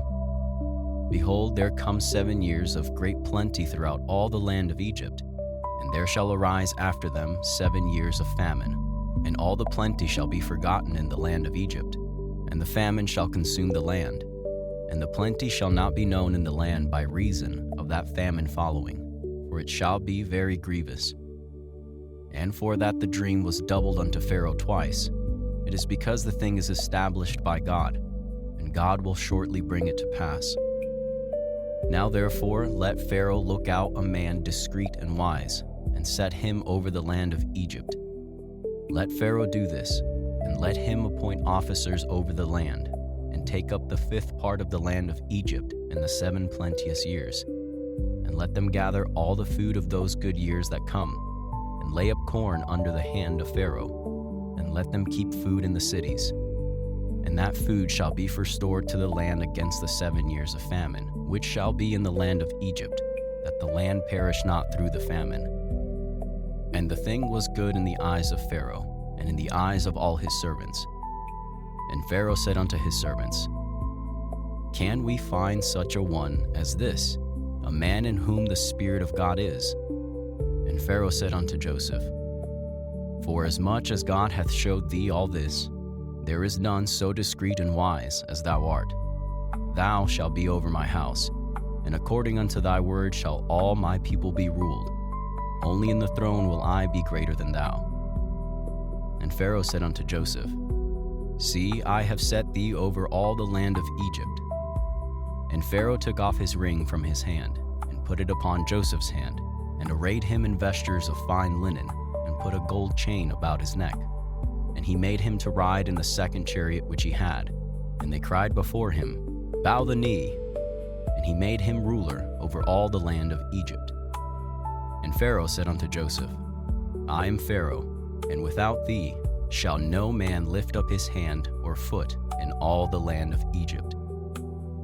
And Pharaoh called Joseph's name Zaphnath-Paaneah, and gave him to wife Asenath, the daughter of Potiphera, priest of On.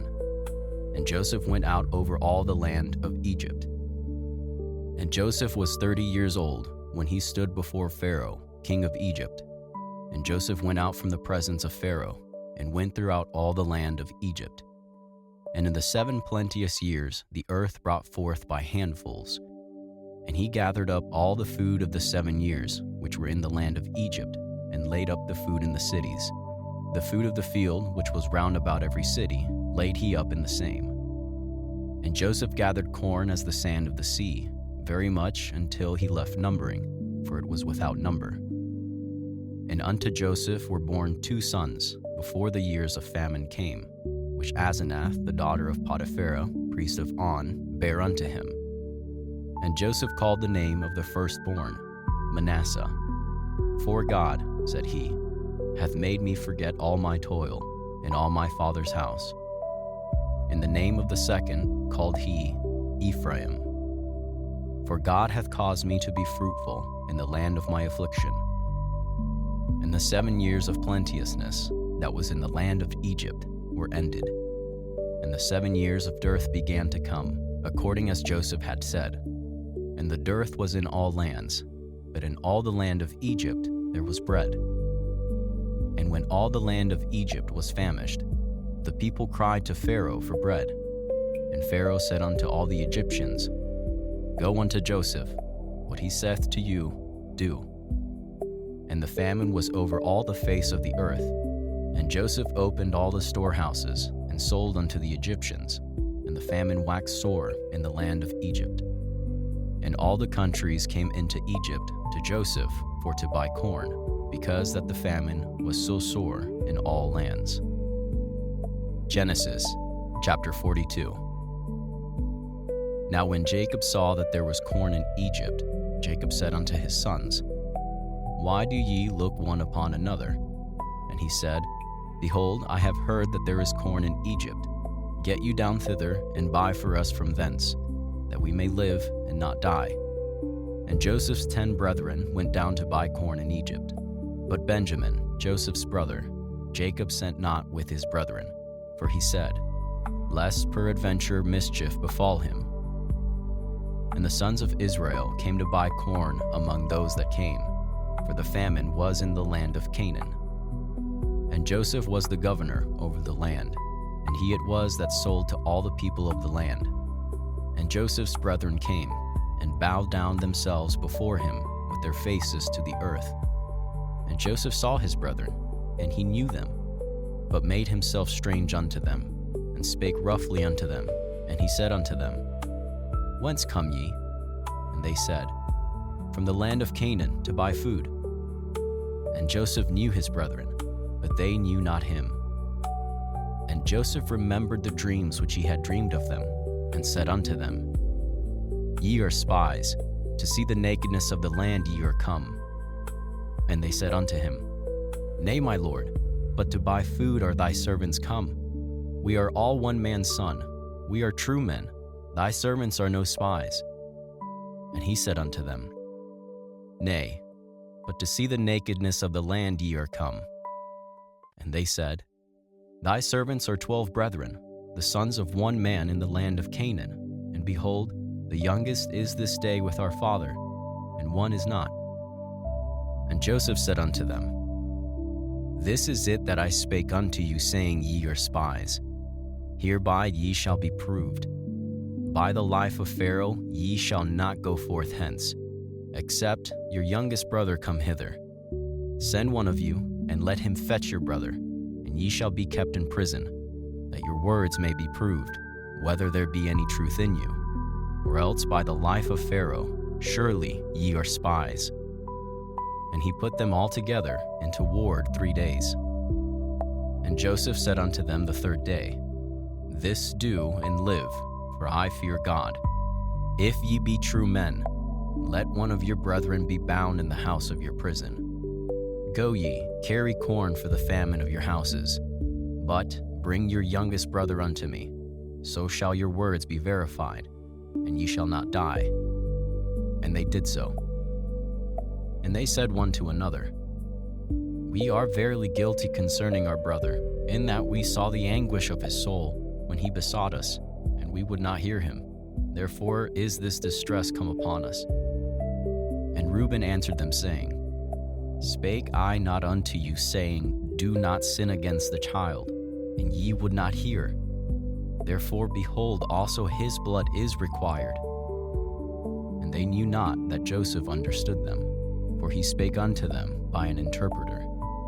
And he turned himself about from them, and wept, and returned to them again, and communed with them, and took from them Simeon, and bound him before their eyes. Then Joseph commanded to fill their sacks with corn, and to restore every man's money into his sack, and to give them provision for the way. And thus he did unto them. And they laded their asses with the corn, and departed thence. And as one of them opened his sack to give his ass provender in the inn, he espied his money, for behold, it was in his sack's mouth. And he said unto his brethren, My money is restored, and lo, it is even in my sack. And their heart failed them, and they were afraid, saying to one another, What is this that God hath done unto us? And they came unto Jacob their father unto the land of Canaan, and told him all that befell unto them, saying, The man who is the Lord of the land spake roughly unto us, and took us for spies of the country. And we said unto him, We are true men, we are no spies. We be 12 brethren, sons of our father. One is not, and the youngest is this day with our father in the land of Canaan. And the man, the Lord of the country, said unto us, Hereby shall I know that ye are true men. Leave one of your brethren here with me, and take food for the famine of your households, and be gone. And bring your youngest brother unto me. Then shall I know that ye are not spies, but that ye are true men. So will I deliver you your brother, and ye shall traffic in the land. And it came to pass, as they emptied their sacks, that behold, every man's bundle of money was in his sack. And when both they and their father saw the bundles of money, they were afraid. And Jacob their father said unto them, Me have ye bereaved of my children. Joseph is not, and Simeon is not, and ye will take Benjamin away. All these things are against me. And Reuben spake unto his father, saying, Slay my 2 sons, if I bring him not to thee. Deliver him into my hand, and I will bring him to thee again.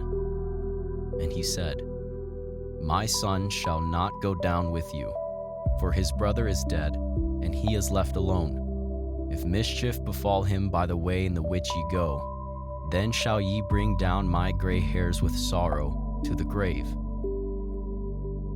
Genesis chapter 43. And the famine was sore in the land, and it came to pass, when they had eaten up the corn which they had brought out of Egypt, that their father said unto them, Go again, buy us a little food. And Judah spake unto him, saying, The man did solemnly protest unto us, saying, Ye shall not see my face, except your brother be with you. If thou wilt send our brother with us, we will go down and buy thee food. But if thou wilt not send him, we will not go down. For the man said unto us, Ye shall not see my face, except your brother be with you. And Israel said, Wherefore dealt ye so ill with me, as to tell the man whether ye had yet a brother? And they said, The man asked us straitly of our state, and of our kindred, saying, Is your father yet alive? Have ye another brother? And we told him according to the tenor of these words. Could we certainly know that he would say, Bring your brother down? And Judah said unto Israel his father, Send the lad with me, and we will arise and go, that we may live and not die, both we and thou, and also our little ones. I will be surety for him. Of my hand shalt thou require him. If I bring him not unto thee, and set him before thee, then let me bear the blame forever.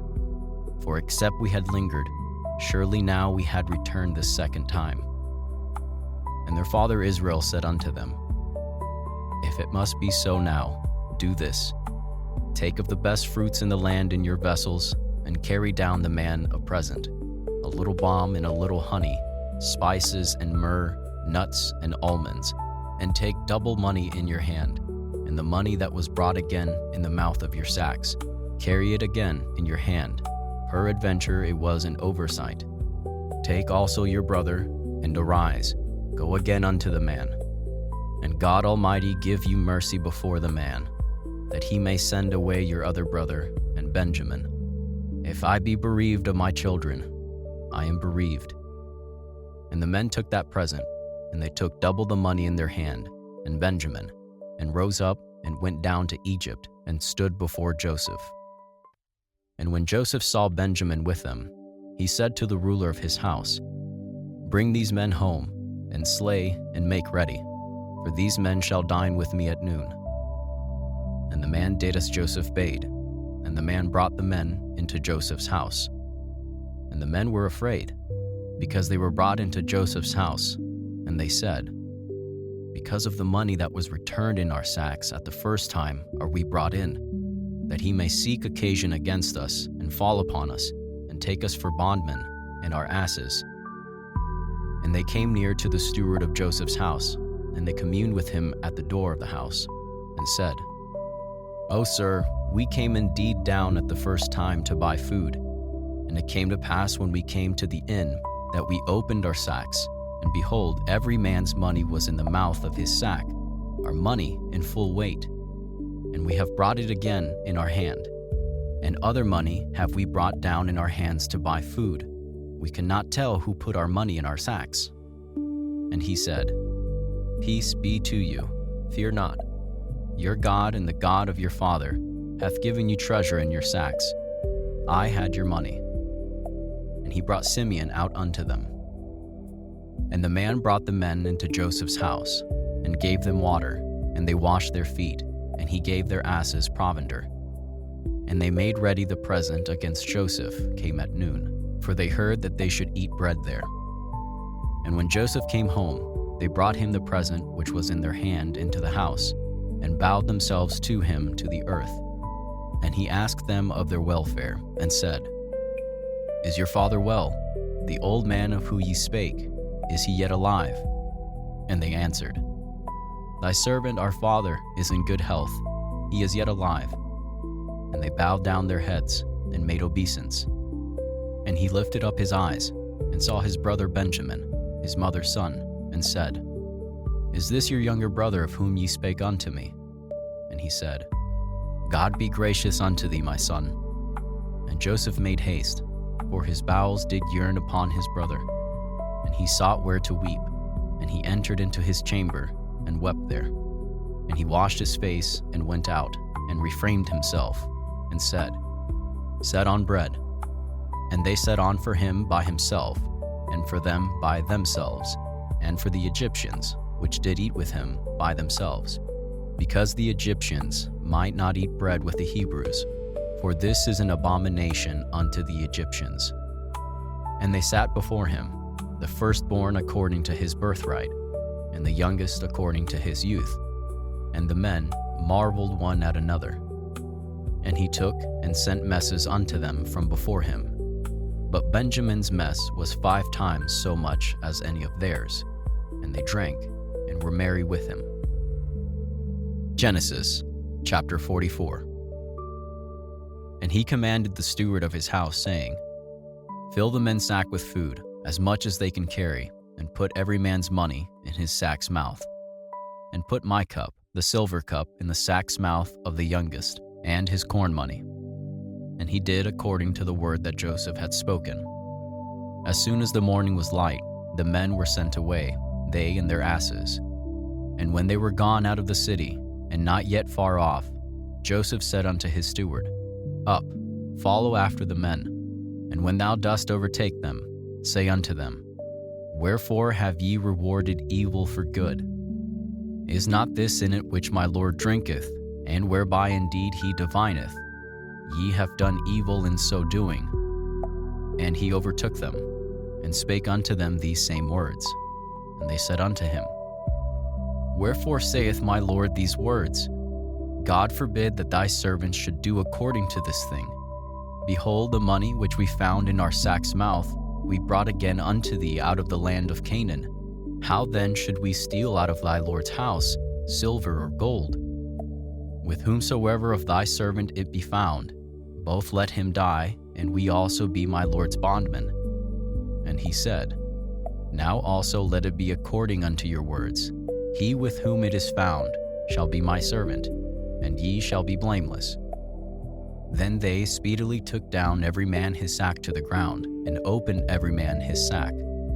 And he searched, and began at the eldest, and left at the youngest. And the cup was found in Benjamin's sack. Then they rent their clothes, and laded every man his ass, and returned to the city. And Judah his brethren came to Joseph's house, for he was yet there, and they fell before him on the ground. And Joseph said unto them, What deed is this that ye have done?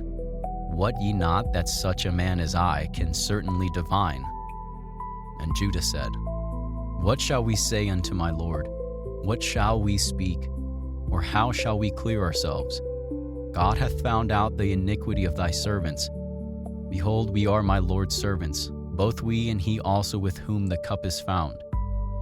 And he said, God forbid that I should do so, but the man in whose hand the cup is found, he shall be my servant. And as for you, get you up in peace unto your father. Then Judah came near unto him, and said, O my Lord, let thy servant, I pray thee, speak a word in my Lord's ear, and let not thine anger burn against thy servant, for thou art even as Pharaoh. My Lord asked his servants, saying, Have ye a father or a brother? And we said unto my Lord, We have a father, an old man, and a child of his old age, a little one, and his brother is dead, and he alone is left of his mother, and his father loveth him. And thou saidst unto thy servants, Bring him down unto me, that I may set mine eyes upon him. And we said unto my Lord, The lad cannot leave the father, for if he should leave his father would die. And thou saidst unto thy servants, Except your younger brother come down with you, ye shall see my face no more. And it came to pass, when we came up to thy servant, my father, we told him the words of my Lord. And our father said, Go again and buy us a little food. And we said, We cannot go down. If our youngest brother be with us, then we will go down. For we may not see the man's face, except our youngest brother be with us. And thy servant my father said unto us, Ye know that my wife bare me 2 sons. And the one went out from me, and I said, Surely he is torn in pieces, and I saw him not since. And if ye take this also from me, and mischief befall him, ye shall bring down my gray hairs with sorrow to the grave. Now therefore, when I come to thy servant my father, and the lad be not with us, seeing that his life is bound up in the lad's life, it shall come to pass when he seeth that the lad is not with us, that he will die. And thy servant shall bring down the gray hairs of thy servant, our father, with sorrow to the grave.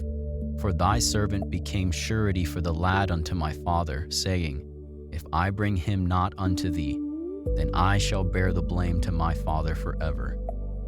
Now therefore, I pray thee, let thy servant abide instead of the lad, a bondman to my Lord, and let the lad go up with his brethren. For how shall I go up to my father, and the lad not be with me, lest peradventure I see the evil that shall come on my father? Genesis chapter 45. Then Joseph could not refrain himself before all them that stood by him. And he cried, Cause every man to go out from me. And there stood no man with him, while Joseph made himself known unto his brethren. And he wept aloud. And the Egyptians and the house of Pharaoh heard. And Joseph said unto his brethren, I am Joseph. Doth my father yet live? And his brethren could not answer him, for they were troubled at his presence. And Joseph said unto his brethren, Come near to me, I pray you. And they came near. And he said, I am Joseph your brother, whom ye sold into Egypt. Now therefore, be not grieved, nor angry with yourselves, that ye sold me hither. For God did send me before you, to preserve life. For these 2 years hath the famine been in the land, and yet there are 5 years, in which there shall neither be earing nor harvest. And God sent me before you, to preserve you a posterity in the earth, and to save your lives by a great deliverance. So now it was not you that sent me hither, but God. And he hath made me a father to Pharaoh, and lord of all his house, and a ruler throughout all the land of Egypt. Haste ye and go up to my father, and say unto him, Thus saith thy son Joseph, God hath made me lord of all Egypt. Come down unto me, tarry not. And thou shalt dwell in the land of Goshen, and thou shalt be near unto me, thou and thy children, and thy children's children, and thy flocks and thy herds, and all that thou hast. And there I will nourish thee. For yet there are 5 years of famine, lest thou and thy household, and all that thou hast, come to poverty.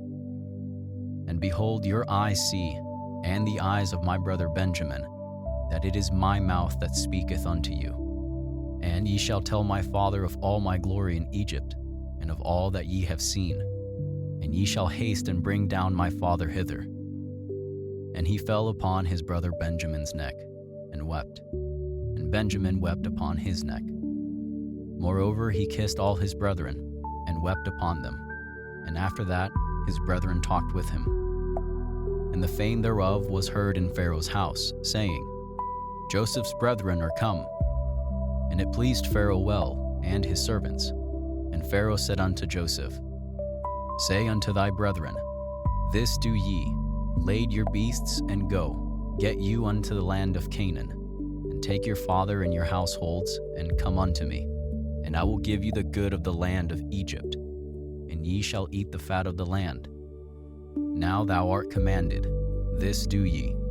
Take you wagons out of the land of Egypt for your little ones, and for your wives, and bring your father, and come.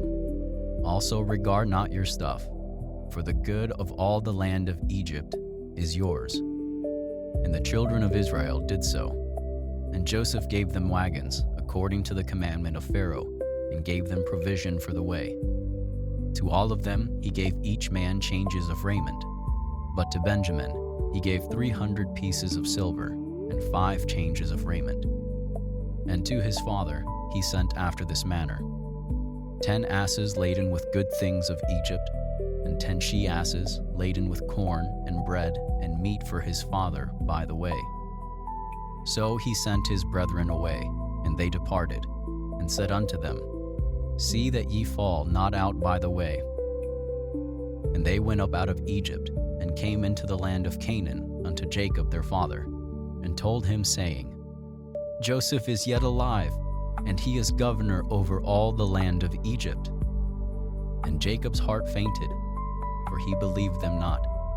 And they told him all the words of Joseph, which he had said unto them. And when he saw the wagons which Joseph had sent to carry him, the spirit of Jacob their father revived. And Israel said, It is enough. Joseph my son is yet alive. I will go and see him before I die. Genesis chapter 46. And Israel took his journey with all that he had, and came to Beersheba, and offered sacrifices unto the God of his father Isaac. And God spake unto Israel in the visions of the night, and said, Jacob, Jacob. And he said, Here am I. And he said, I am God, the God of thy father. Fear not to go down into Egypt, for I will there make of thee a great nation. I will go down with thee into Egypt, and I will also surely bring thee up again. And Joseph shall put his hand upon thine eyes. And Jacob rose up from Beersheba, and the sons of Israel carried Jacob their father, and their little ones, and their wives, in the wagons which Pharaoh had sent to carry him. And they took their cattle and their goods, which they had gotten in the land of Canaan, and came into Egypt, Jacob and all his seed with him, his sons and his sons' sons with him, his daughters and his sons' daughters, and all his seed brought he with him into Egypt. And these are the names of the children of Israel, which came into Egypt: Jacob and his sons, Reuben, Jacob's firstborn. And the sons of Reuben, Hanok, and Phalu, and Hezron, and Carmi. And the sons of Simeon, Jemuel, and Jamin, and Ohad, and Jachin, and Zohar, and Shaul, the son of a Canaanitish woman. And the sons of Levi, Gershon, Kohath, and Merari. And the sons of Judah, and Onan, and Shelah, and Pharez, and Zerah. But and Onan died in the land of Canaan. And the sons of Pharez were Hezron and Hamul. And the sons of Issachar, Tola, and Phuvah, and Job, and Shimron. And the sons of Zebulun, Sered, and Elon, and Jaleel. These be the sons of Leah, which she bare unto Jacob in Padan Aram, with his daughter Dinah. All the souls of his sons and his daughters were 33. And the sons of Gad, Ziphion, and Haggai, and Shunai, and Esben, and Eri, and Arodai, and Areli. And the sons of Asher, Jimnah, and Ishua, and Isui, and Beriah, and Serah their sister. And the sons of Beriah, Heber, and Malchiel. These are the sons of Zilpah, whom Laban gave to Leah his daughter, and these she bare unto Jacob, even 16 souls. The sons of Rachel, Jacob's wife, Joseph and Benjamin. And unto Joseph in the land of Egypt were born Manasseh and Ephraim, which Asenath the daughter of Potipharah, priest of On, bare unto him. And the sons of Benjamin were Bela, and Becher, and Ashbel, and Jerah, and Naaman, Ei, and Rosh, Muppim, and Huppim, and Arid. These are the sons of Rachel, which were born to Jacob. All the souls were 14. And the sons of Dan, Hushim. And the sons of Naphtali, Jaziel, and Guni, and Jezer, and Shillem. These are the sons of Bilhah, which Laban gave unto Rachel his daughter, and she bare these unto Jacob. All the souls were 7. All the souls that came with Jacob into Egypt, which came out of his loins, besides Jacob's sons' wives, all the souls were 66. And the sons of Joseph, which were born him in Egypt, were 2 souls. All the souls of the house of Jacob, which came into Egypt, were 70. And he sent Judah before him unto Joseph, to direct his face unto Goshen, and they came into the land of Goshen. And Joseph made ready his chariot, and went up to meet Israel his father, to Goshen, and presented himself unto him. And he fell on his neck, and wept on his neck a good while. And Israel said unto Joseph, Now let me die, since I have seen thy face, because thou art yet alive. And Joseph said unto his brethren, and unto his father's house, I will go up and show Pharaoh, and say unto him, My brethren and my father's house, which were in the land of Canaan, are come unto me. And the men are shepherds, for their trade hath been to feed cattle, and they have brought their flocks and their herds, and all that they have. And it shall come to pass, when Pharaoh shall call you, and shall say, What is your occupation? That ye shall say, Thy servant's trade hath been about cattle from our youth, even until now, both we and also our fathers, that ye may dwell in the land of Goshen, for every shepherd is an abomination unto the Egyptians. Genesis chapter 47. Then Joseph came and told Pharaoh, and said, My father and my brethren, and their flocks, and their herds, and all that they have, are come out of the land of Canaan, and behold, they are in the land of Goshen. And he took some of his brethren, even 5 men, and presented them unto Pharaoh. And Pharaoh said unto his brethren, What is your occupation? And they said unto Pharaoh, Thy servants are shepherds, both we and also our fathers. They said moreover unto Pharaoh, For to sojourn in the land are we come. For thy servants have no pasture for their flocks, for the famine is sore in the land of Canaan. Now therefore, we pray thee, let thy servants dwell in the land of Goshen. And Pharaoh spake unto Joseph, saying, Thy father and thy brethren are come unto thee. The land of Egypt is before thee. In the best of the land make thy father and brethren to dwell. In the land of Goshen let them dwell. And if thou knowest any man of activity among them, then make them rulers over my cattle. And Joseph brought in Jacob his father, and set him before Pharaoh. And Jacob blessed Pharaoh. And Pharaoh said unto Jacob, How old art thou? And Jacob said unto Pharaoh, The days of the years of my pilgrimage are 130 years. Few and evil have the days of the years of my life been, and have not attained unto the days of the years of the life of my fathers, in the days of their pilgrimage. And Jacob blessed Pharaoh, and went from before Pharaoh. And Joseph placed his father and his brethren, and gave them a possession in the land of Egypt, in the best of the land, in the land of Ramses, as Pharaoh had commanded. And Joseph nourished his father and his brethren, and all his father's household, with bread, according to their families. And there was no bread in all the land, for the famine was very sore, so that the land of Egypt and all the land of Canaan fainted by reason of the famine. And Joseph gathered up all the money that was found in the land of Egypt, and in the land of Canaan, for the corn which they bought. And Joseph brought the money into Pharaoh's house. And when money failed in the land of Egypt, and in the land of Canaan, all the Egyptians came unto Joseph, and said, Give us bread, for why should we die in thy presence? For the money faileth. And Joseph said, Give your cattle, and I will give you for your cattle, if money fail. And they brought their cattle unto Joseph, and Joseph gave them bread in exchange for horses, and for the flocks, and for the cattle of the herds, and for the asses. And he fed them with bread for all their cattle for that year. When that year was ended, they came unto him the second year, and said unto him, We will not hide it from my lord, how that our money is spent. My lord also hath our herds of cattle. There is not aught left in the sight of my lord, but our bodies and our lands. Wherefore shall we die before thine eyes, both we and our land? Buy us and our land for bread, and we and our land will be servants unto Pharaoh.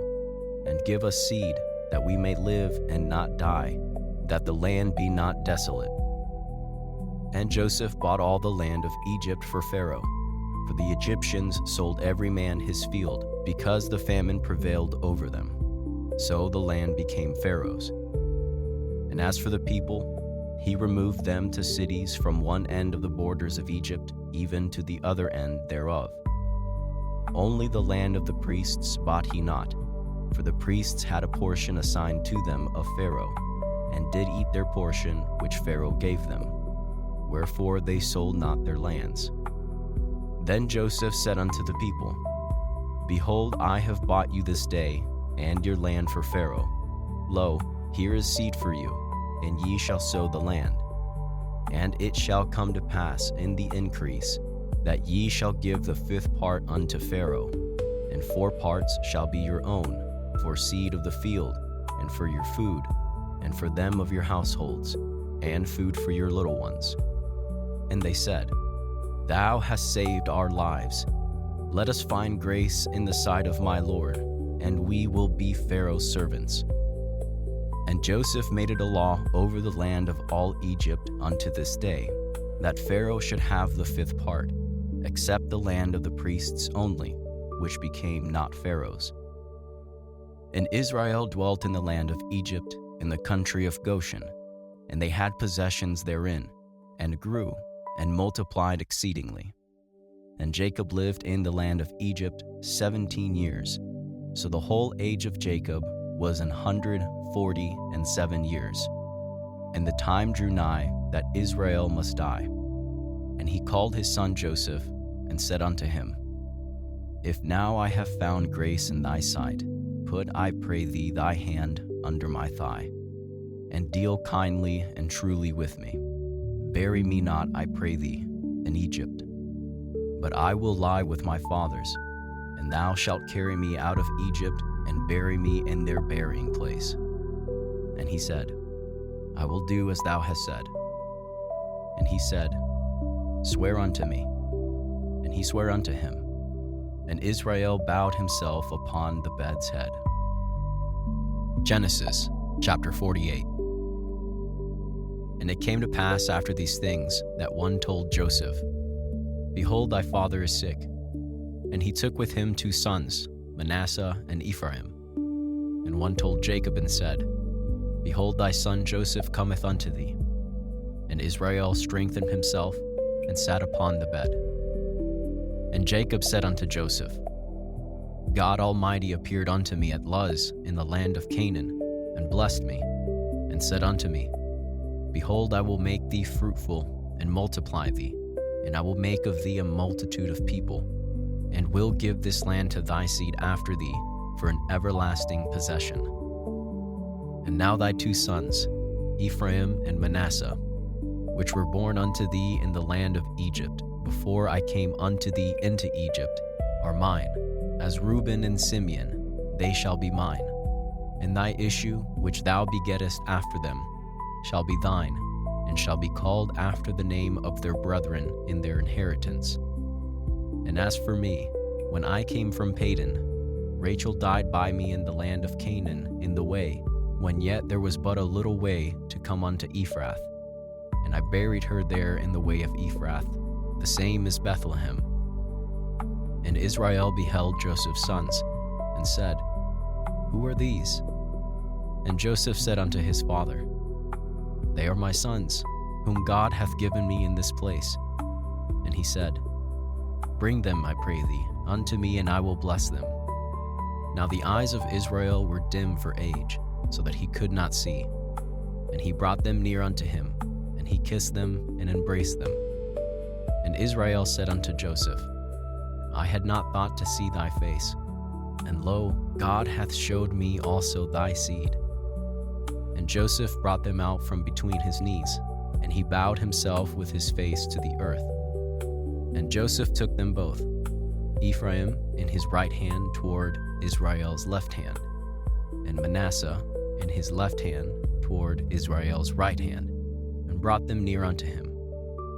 And Israel stretched out his right hand, and laid it upon Ephraim's head, who was the younger, and his left hand upon Manasseh's head, guiding his hand wittingly, for Manasseh was the firstborn.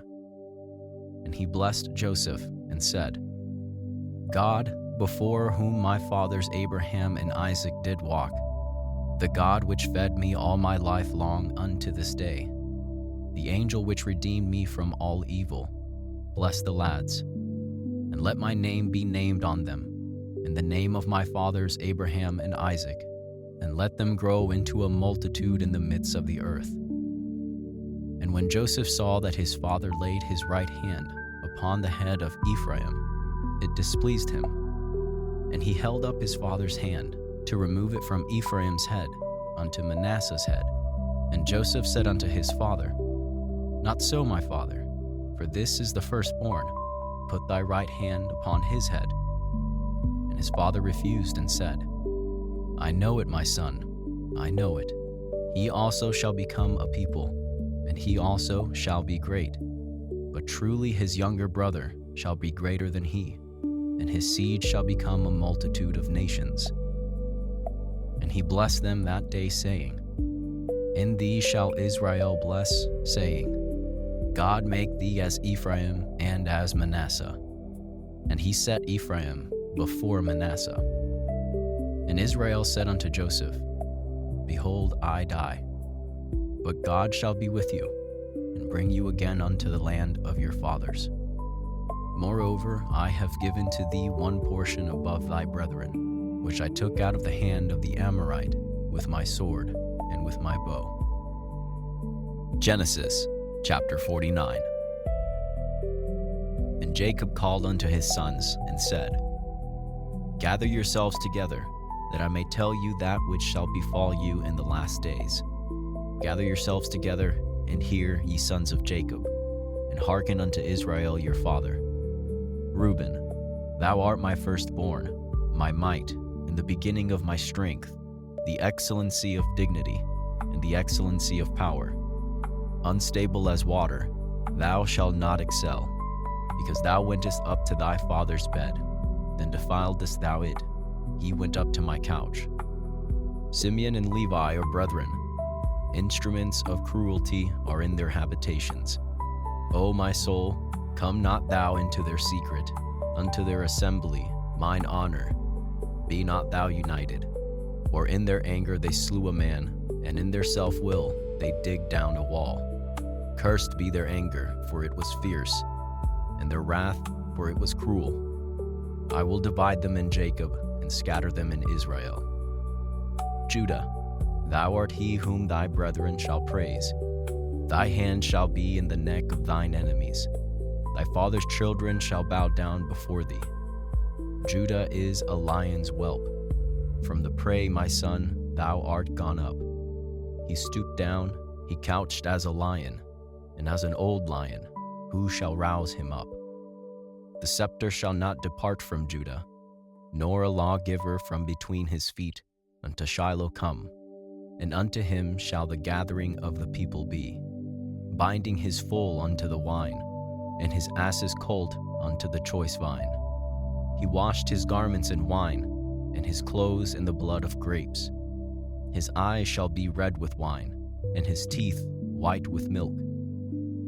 Zebulun shall dwell at the haven of the sea, and he shall be for an haven of ships, and his border shall be unto Zidon.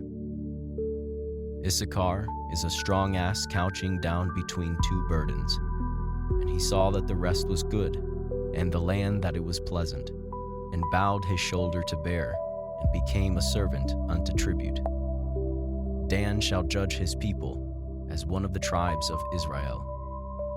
Dan shall be a serpent by the way, an adder in the path, that biteth the horse heels, so that his rider shall fall backward. I have waited for thy salvation, O Lord. Gad, a troop shall overcome him, but he shall overcome at the last.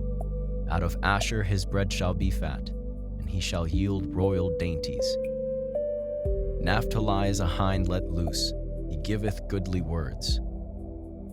Joseph is a fruitful bough, even a fruitful bough by a well, whose branches run over the wall. The archers have sorely grieved him, and shot at him, and hated him.